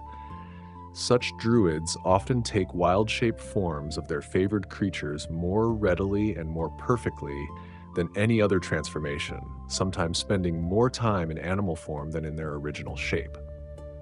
Plant-focused druids take the opposite approach, dedicating themselves to botanical knowledge and the magic of growing things. These druids become living libraries of plant lore, capable of identifying thousands of species, understanding their ecological relationships, their medicinal properties, their cultivation requirements, and their ritual significance. Plant druids often develop magic particularly focused on encouraging growth, communicating with plant spirits, and manipulating vegetation. They frequently maintain extensive gardens where they cultivate rare or endangered plant species, preserve seeds against future need, and conduct careful experiments in plant breeding and ecology. Some druids specialize in particular magical aspects of their calling rather than particular environments or creatures. Weather workers develop exceptional skill in sensing, predicting, and influencing meteorological phenomena, studying atmospheric patterns and learning to call rain, wind, or fog with precision impossible for less specialized druids. Healers focus their magic on treating injury and disease, becoming expert herbalists, and developing curative powers that rival clerical magic. Shape changers dedicate themselves to mastering wild shape in all its complexity, collecting dozens or even hundreds of forms and learning to shift between them with fluid ease. Seers develop their connection to natural omens and signs, learning to read future possibilities in the flight of birds, the patterns of weather, or visions granted during trance states. The Druidic Circle, Community, and Hierarchy. Despite their reputation for solitary practice, Druids maintain complex social structures and community organizations known as Druidic circles. Understanding these circles, learning to navigate their dynamics, and finding one's place within them represents an essential part of becoming a fully realized Druid. The specific structures vary tremendously across different regions and traditions, but certain patterns recur across different implementations. At the most basic level, a Druidic circle consists of all the Druids operating within a particular region who recognize shared traditions and authority structures. In sparsely populated wilderness regions, a circle might include only a handful of Druids scattered across vast territories, meeting perhaps once or twice per year for important ceremonies or to address regional concerns. In more densely populated areas or regions with strong Druidic traditions, circles might include dozens of Druids organized into sophisticated hierarchies with regular meetings, formal protocols, and elaborate procedures for coordinating their efforts. The apprentice's first serious introduction to the Druidic Circle typically occurs during their initiation ceremony, when they meet numerous Druids beyond their immediate teacher for the first time and are formally recognized as a member of the community. However, their education about circle politics, personalities, and dynamics often begins much earlier, with teachers explaining the roles different Druids play, the relationships between various members, and the sometimes complex histories that shape current dynamics. A wise teacher ensures their apprentice understands the circle's internal landscape before they must navigate it independently. Most Druidic circles organize themselves into rough hierarchies based primarily on power, experience, and the responsibilities individual Druids have accepted. Newly initiated Druids occupy the lowest ranks, expected to prove themselves through competent guardianship of their assigned territories and successful handling of challenges. As Druids demonstrate their capabilities and accumulate experience, they gradually take on more significant responsibilities, larger or more important territories, mentorship of apprentices, roles in circle governance, or leadership during major challenges that require coordinated Druidic response. In some traditions, particularly those derived from or influenced by the Greyhawk setting structures, these hierarchies are formalized with specific titles and ranks. A basic Druid guards assigned territory and participates in circle activities. Higher-level Druids might hold titles like Hierophant or Great Druid, indicating authority over larger regions or more significant responsibilities. Archdruids lead entire circles, serving as final authorities on decisions affecting their territories, and as representatives when their circle must interact with other circles. The most exalted Druids might hold unique titles like Grand Druid, or names reflecting their specific territories and responsibilities. Advancement through these ranks often involves more than simply accumulating power or experience. When positions of greater authority become vacant, Druids who aspire to them might need to demonstrate their worthiness through challenges that test their capabilities, judgment, and understanding.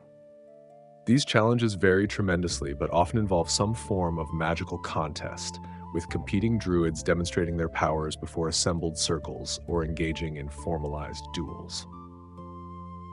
The specific rules governing such competitions reflect the overall philosophy of the circle.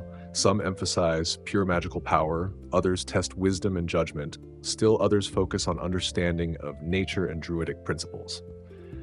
Not all circles maintain formal hierarchies, and even those that do often treat them flexibly.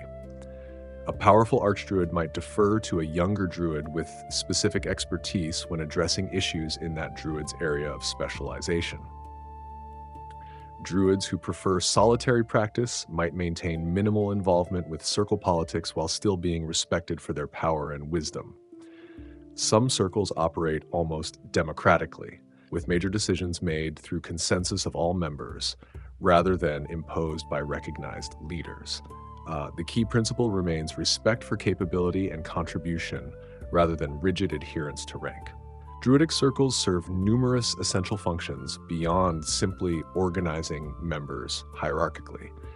They provide mechanisms for coordinating responses to threats too large for individual druids to handle, for sharing information about dangers or important developments across wide regions, and for resolving disputes between druids who might otherwise come into conflict. Circles maintain collective knowledge about sacred sites, migration patterns, historical events, and practical techniques that individual druids might not discover independently.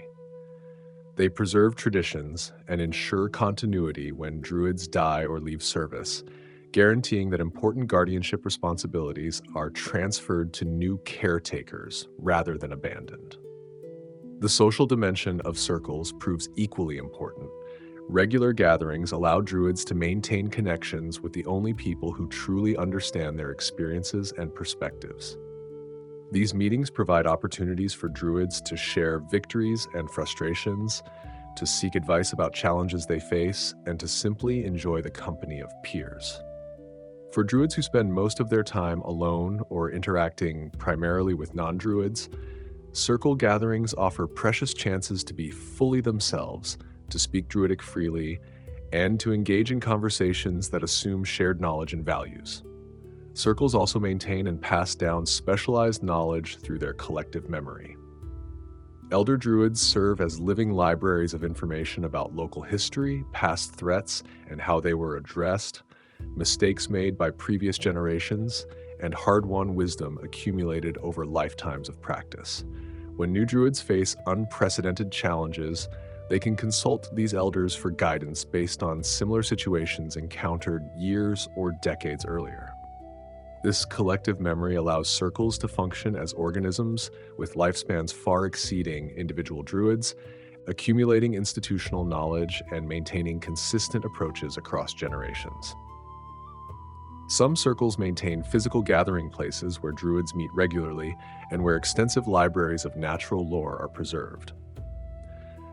These sites, often called sacred groves or druidic enclaves, serve as neutral ground where druids can meet safely, repositories where records are kept, and training grounds where apprentices receive instruction too dangerous or complex for isolated practice. Sacred groves typically occupy places of particular natural power, locations where the boundaries between material world and other planes grow thin, where primal magic flows strongly, or where events of great significance to druids occurred in the past. Relations between different druidic circles vary considerably.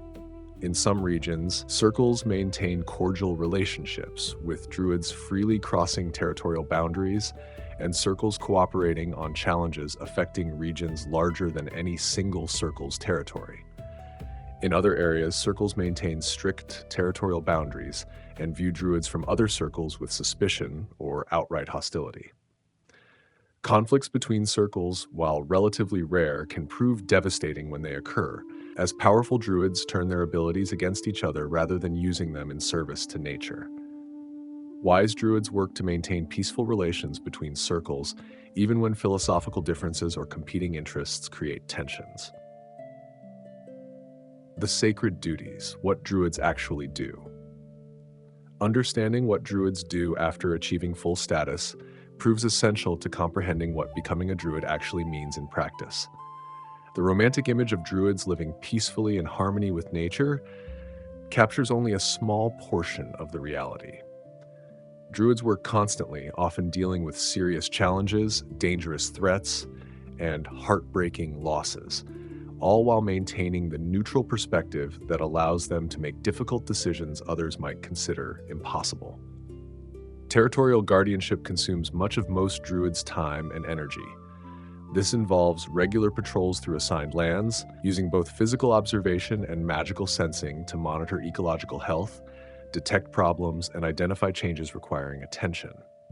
A druid, walking their territory, notices subtle indicators invisible to untrained observers, particular plants appearing or disappearing, suggesting soil chemistry changes, unusual animal behavior indicating disease or predator pressure, water quality shifts revealed through aquatic insect populations, or signs of illegal hunting and resource extraction. When problems are detected, Druids must first understand them thoroughly before attempting solutions. Is an apparent population decline part of natural cycles or indication of serious problems? Do disease symptoms result from normal endemic infections or dangerous epidemic spread? Does forest damage reflect ordinary weather effects or concerning patterns suggesting insect infestation or fungal disease? Druids spend substantial time investigating, documenting, and analyzing before acting, understanding that premature intervention based on incomplete understanding often causes more harm than good. When intervention proves necessary, Druids employ the least invasive approaches likely to succeed, always preferring to work with and through natural processes rather than overriding them with magical force. A Druid dealing with overpopulation might reintroduce predators rather than culling directly, understanding that predation provides ongoing population regulation while one-time culls offer only temporary solutions. One addressing drought stress might create fog and dew to supplement moisture rather than summoning rain that might cause downstream flooding or disrupt wider weather patterns. Throughout their interventions, Druids remain aware that every action creates effects beyond immediate targets, that ecosystems connect in complex ways, and that the most elegant solutions involve the minimum necessary interference. Mediation between nature and civilization occupies another substantial portion of Druidic effort. Druids frequently find themselves negotiating with farmers whose fields are raided by wildlife, with hunters whose traditional practices have become unsustainable, with developers whose projects threaten important habitats, or with communities dealing with dangerous wildlife encroaching on settled areas. These negotiations require patience, diplomatic skill, and the ability to find solutions that address human needs without causing unacceptable harm to nature. Success in mediation often depends on Druids helping both sides understand each other's perspectives and needs. A Druid might explain to farmers that wolves killing occasional livestock actually provide services by controlling deer populations that would otherwise devastate crops, while also helping the wolves find alternative hunting grounds and teaching farmers non-lethal deterrence methods. They might work with hunters to identify sustainable harvest levels, establish seasonal closures that protect breeding populations, and develop monitoring programs that ensure hunting remains within ecological carrying capacity. These mediation efforts prove frustrating for Druids, as they often involve compromise that leaves no party completely satisfied. Druids must accept outcomes that harm nature somewhat rather than insisting on impossible purity that would simply result in communities ignoring Druidic wishes entirely. They must work within political and economic realities, even when those realities conflict with ideal ecological management. They must maintain relationships with people whose values and practices they find objectionable, understanding that influence requires ongoing engagement rather than moral condemnation and withdrawal. Crisis response demands different skills and approaches. Natural disasters, whether truly natural or magically caused, require Druids to act rapidly under dangerous conditions. A wildfire threatening to destroy forests and communities demands Druids call rain, create fire breaks through plant manipulation, and evacuate wildlife while also coordinating with human firefighting efforts. Floods require Druids to direct water flow away from vulnerable areas, reinforce embankments, and provide warning to communities downstream. Volcanic eruptions, earthquakes, hurricanes, and other catastrophes all demand Druidic response, testing their powers and judgment under extreme stress. Magical threats present particularly challenging problems requiring specialized responses. Necromantic corruption spreading through a forest, turning healthy trees into blighted husks and raising dead animals as undead guardians, demands Druids identify the source, understand the magic involved, and develop countermeasures that address both immediate symptoms and underlying causes. Fey incursions that drag portions of the material world into the Feywild require druids to negotiate with unpredictable entities operating by alien logic, often risking personal transformation or entrapment to protect their territories. Planar breaches allowing aberrations or fiends to enter the natural world force druids into combat against entities fundamentally opposed to natural order. Teaching and mentorship become central responsibilities for experienced druids. Taking apprentices represents one of the most important duties a druid can perform, ensuring that their knowledge and traditions continue, that new druids are properly trained, and that the territories they guard will have competent caretakers after they die or move on. Mentorship demands tremendous patience, as apprentices require years of guidance, make countless mistakes requiring correction, and need careful monitoring to prevent disasters born of inexperience, combined with growing power. However, the rewards of seeing a student mature into a capable druid who will carry forward their teachings make the investment worthwhile. Research and documentation, though less dramatic than crisis response or even routine guardianship, prove equally essential to long-term druidic effectiveness. Druids carefully observe and record ecological changes, document the arrival or disappearance of species, track climate patterns over decades, and preserve knowledge about rare phenomena or historical events. This information serves immediate practical purposes while also building the collective knowledge that circles maintain. A druid who carefully documented disease symptoms and progression during an outbreak provides information that helps other druids recognize and treat the same disease in their territories decades later. Sacred site maintenance represents another important duty. Druids care for holy groves, standing stones, and other locations of spiritual or magical significance, ensuring these sites remain protected, that necessary rituals are performed, and that the magical energies associated with them remain balanced. Some sacred sites function as seals binding dangerous entities or forces, requiring constant vigilance and regular ritual reinforcement. Others serve as gathering places for circles or as refuges where rare species are protected.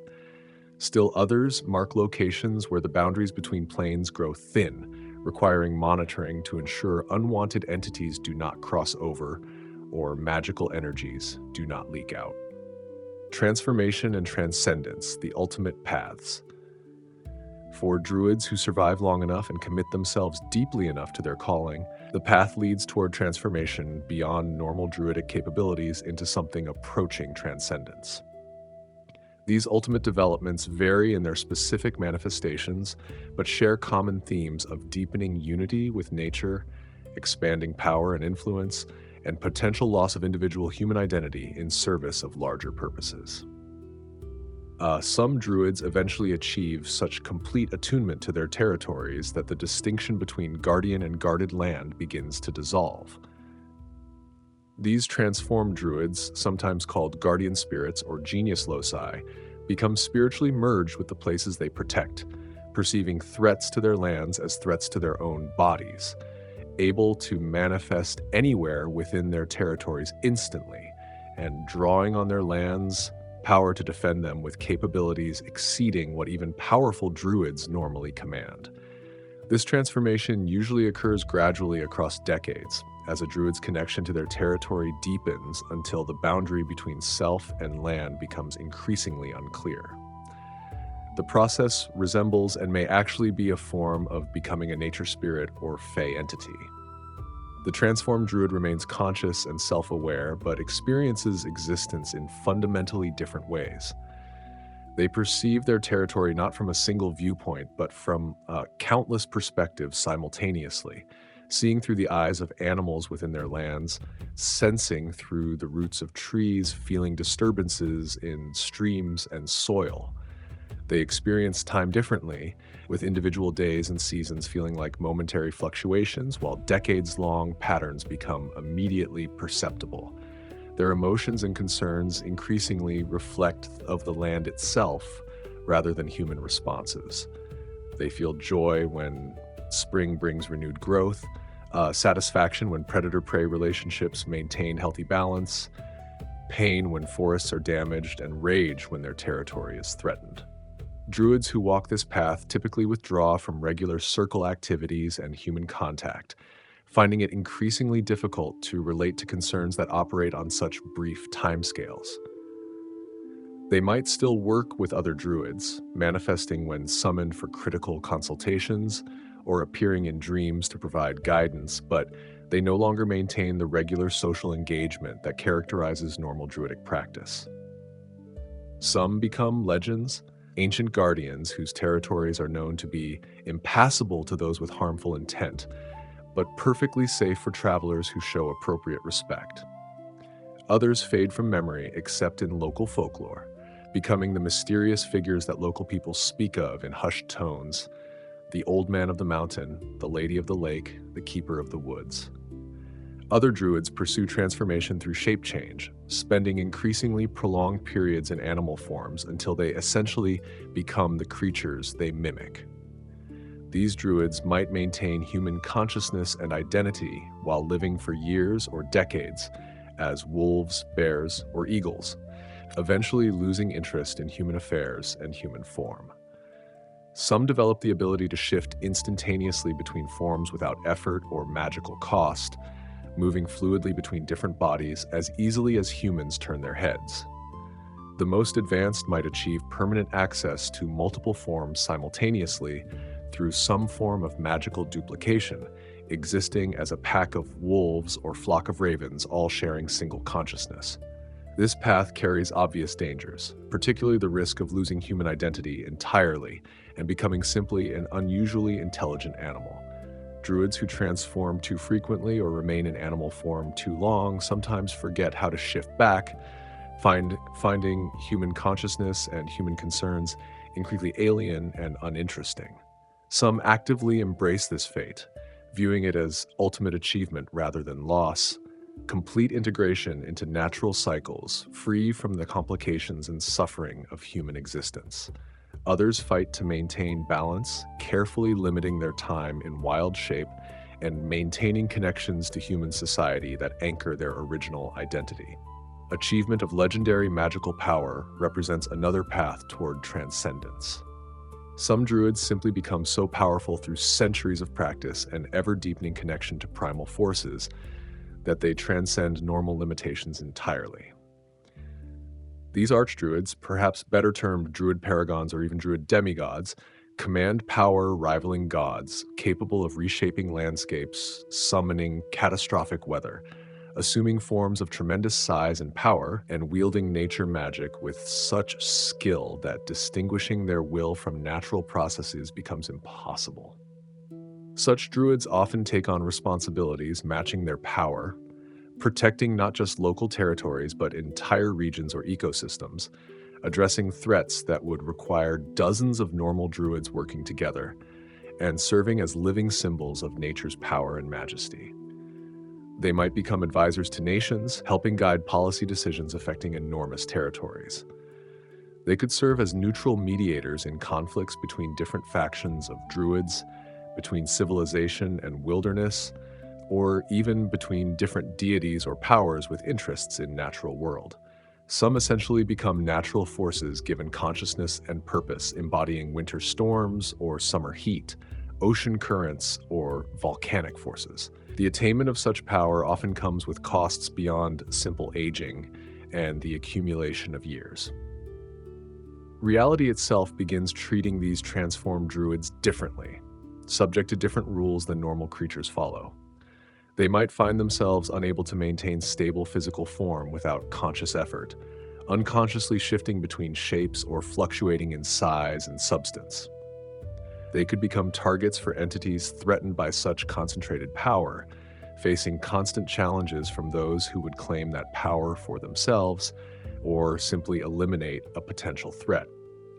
Most significantly, they often find themselves increasingly isolated, as few beings can relate to them as equals, and their concerns and perspectives become increasingly alien to normal humans and even normal druids.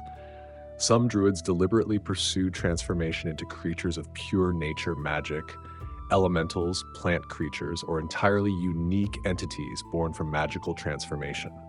These druids give up human form entirely, accepting physical restructuring as price for even deeper connection to natural forces. A druid might become a living tree of tremendous size and power, rooted in sacred ground and serving as anchor for entire forest groves.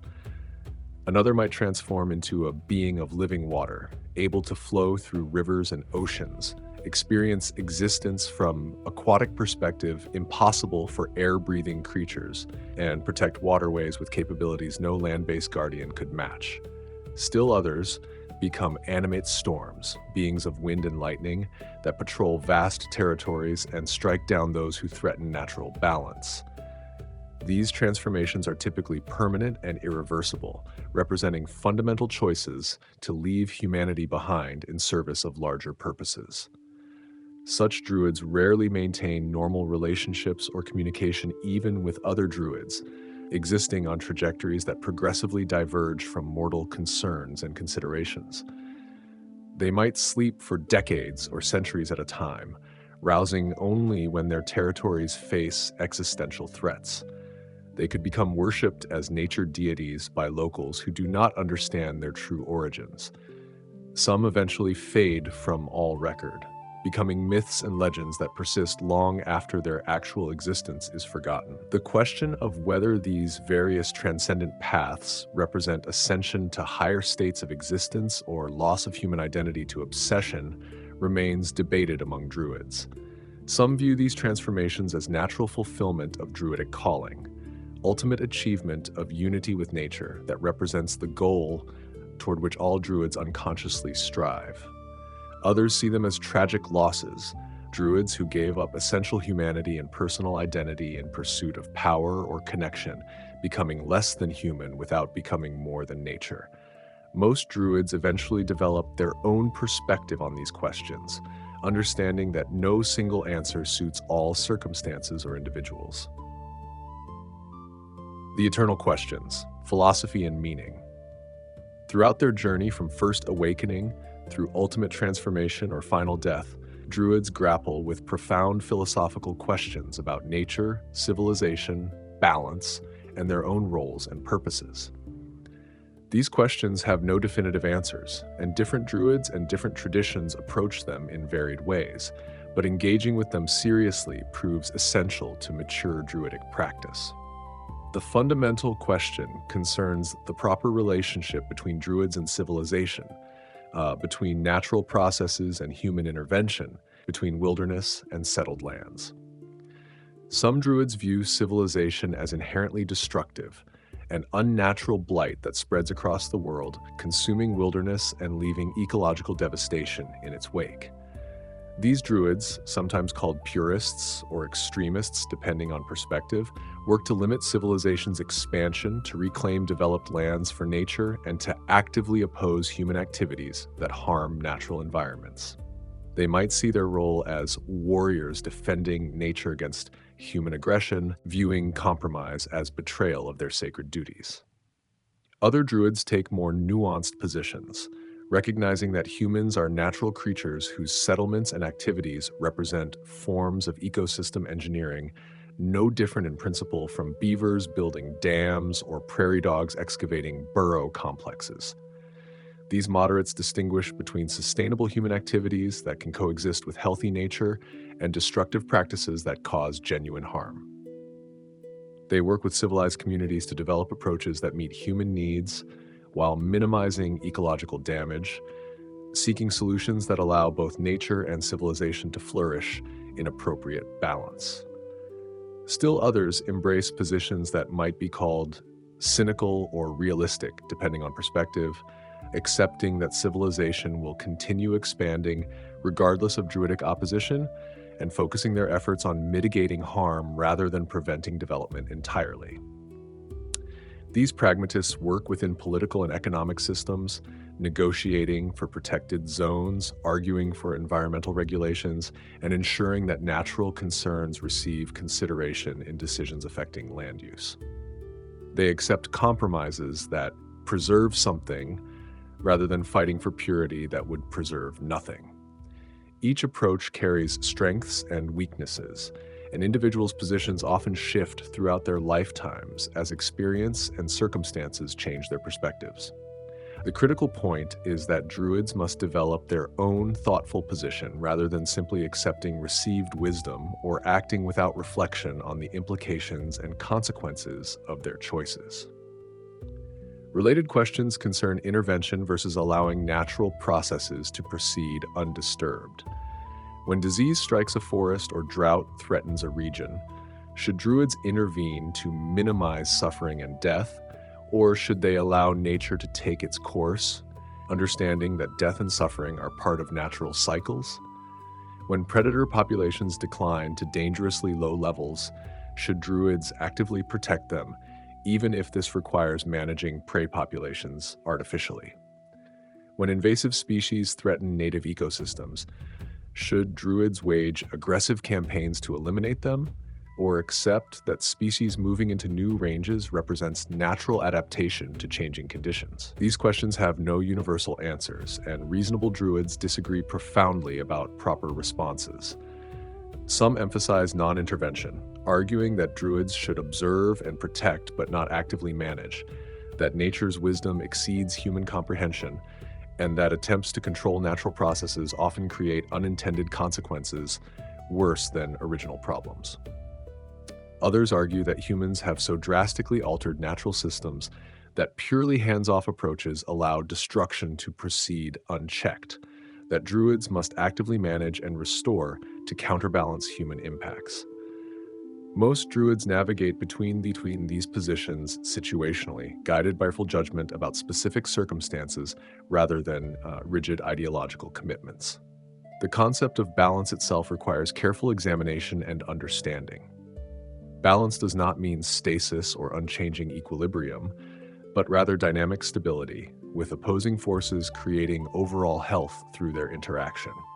Understanding this principle proves essential to avoiding simplistic thinking about good and evil, growth and decay, creation and destruction. Fire destroys but also renews. Predation causes death but maintains population health. Disease culls weak individuals, strengthening populations overall. Death feeds new life through decomposition and nutrient cycling.